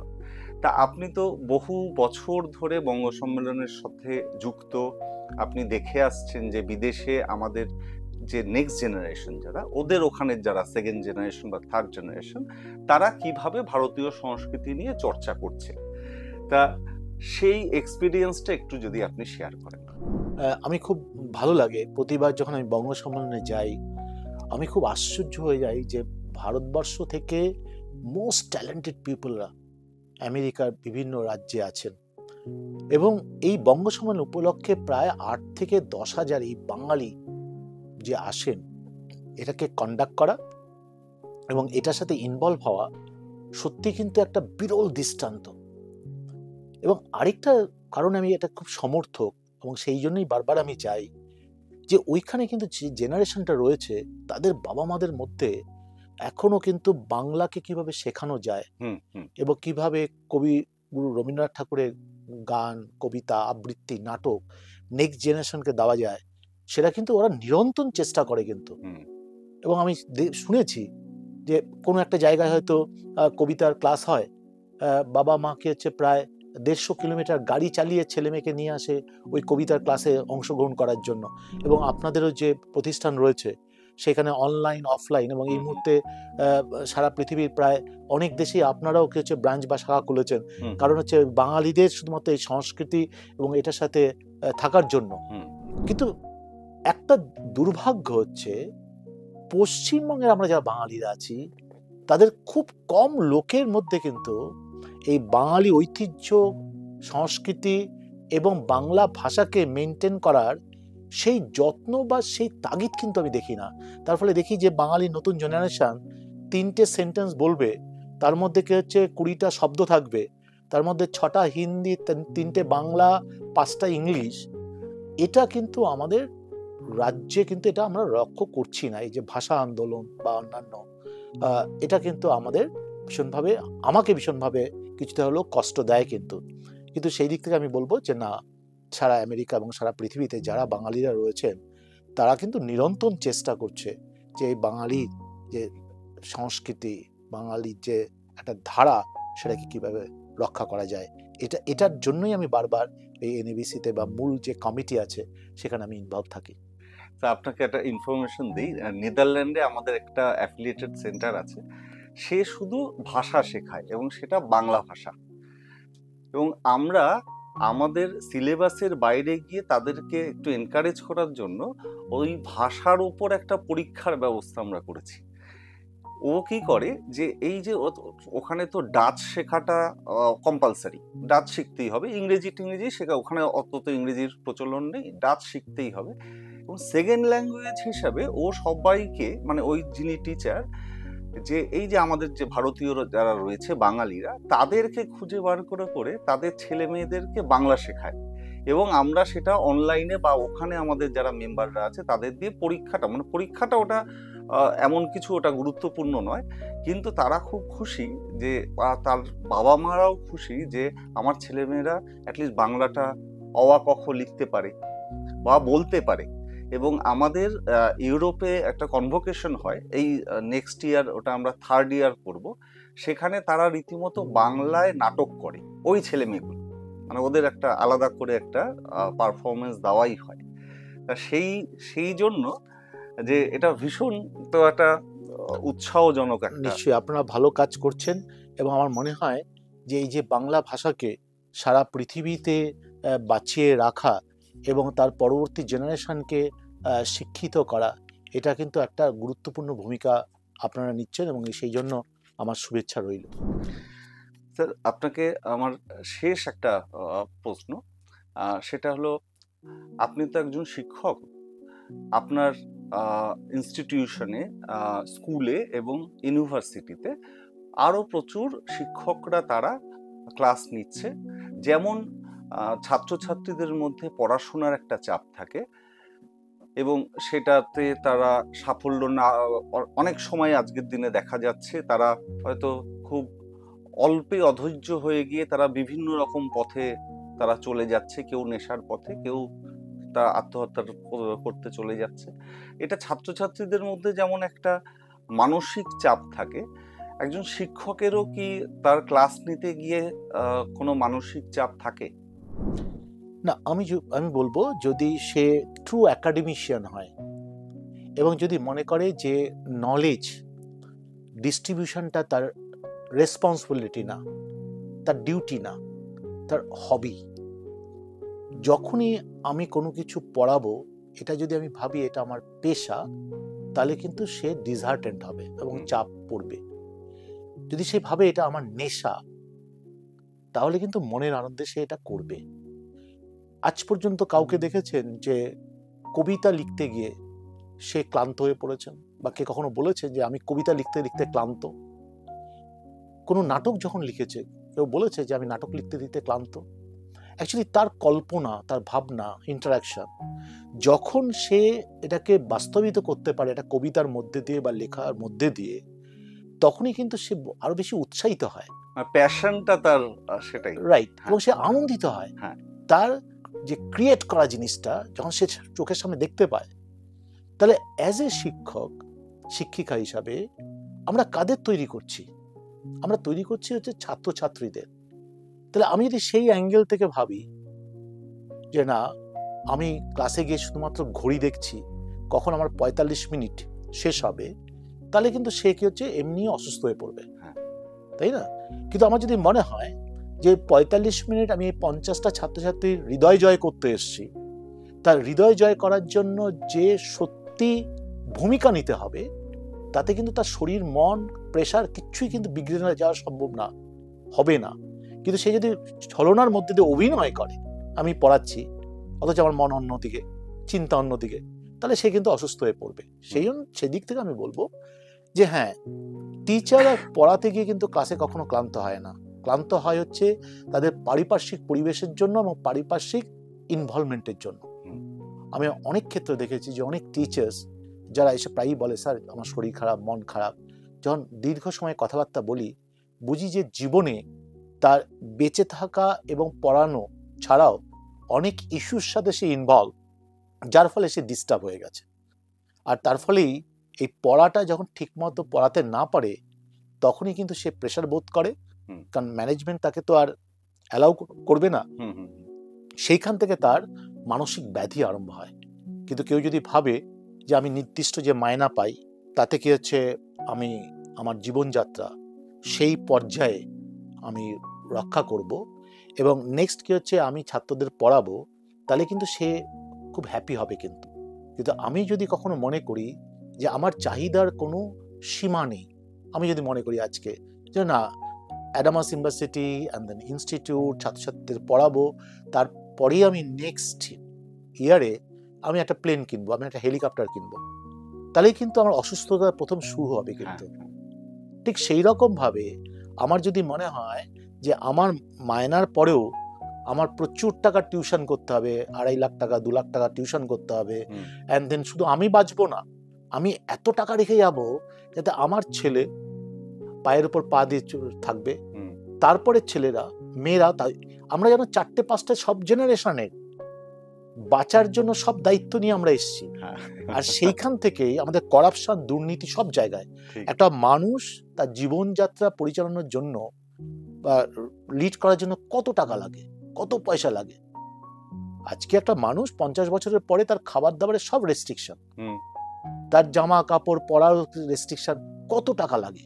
এটা আমার মনে হয় যে সমাজের আমরা অনেক মানুষই আমাদের যা চাহিদা, আমাদের যা দরকার, প্রয়োজনীয়তার বাইরেও আমরা অনেক কিছু চাইতে আরম্ভ করেছি, যা আস্তে আস্তে আমাদের অসুস্থতা হওয়ার পথের দিকে এগিয়ে যাচ্ছে। কিন্তু যারা এটা সীমাবদ্ধ জায়গায় রাখতে পারে, তারা কিন্তু সঠিক পথ বা সঠিকভাবে জীবন ধারণ করছে।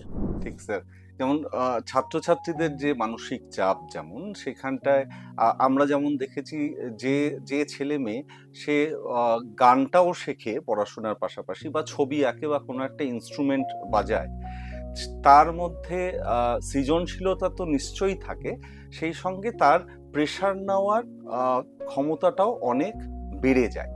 আপনার কাছ থেকে তো আমি তো সবসময় আপনার কাছ থেকে শিখছি, এবং আমাদের দর্শক যারা এতক্ষণ ধরে আমাদের কথা শুনছে, অ্যাকচুয়ালি আপনার কথা শুনছে, তারা নিশ্চয়ই অনেকটা বেশি তারা এনরিচড হয়েছে, তারা অনেক ইনফরমেশন পেয়েছে, তারা বুঝতে পেরেছে যে জীবনে চলার পথে কিভাবে চললে পর আরো ভালো হয়। আপনি যেভাবে চিরকাল আপনার ছাত্রছাত্রীদের একটা উত্তরণের পথ দেখিয়ে এসেছেন, সেটাও আমি তো নিজের চোখে দেখতে পারলাম যে কত সুন্দরভাবে নিজের জীবন দর্শন হতে পারে। স্যার, এতক্ষণ সময় আমাদের দর্শকদের দেওয়ার জন্য আপনাকে অনেক ধন্যবাদ।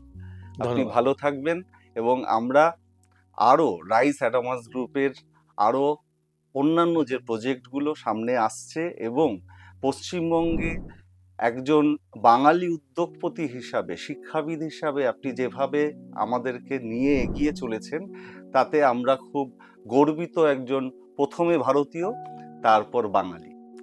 স্যার, ভালো থাকবেন। প্রণাম আপনাকে। ধন্যবাদ।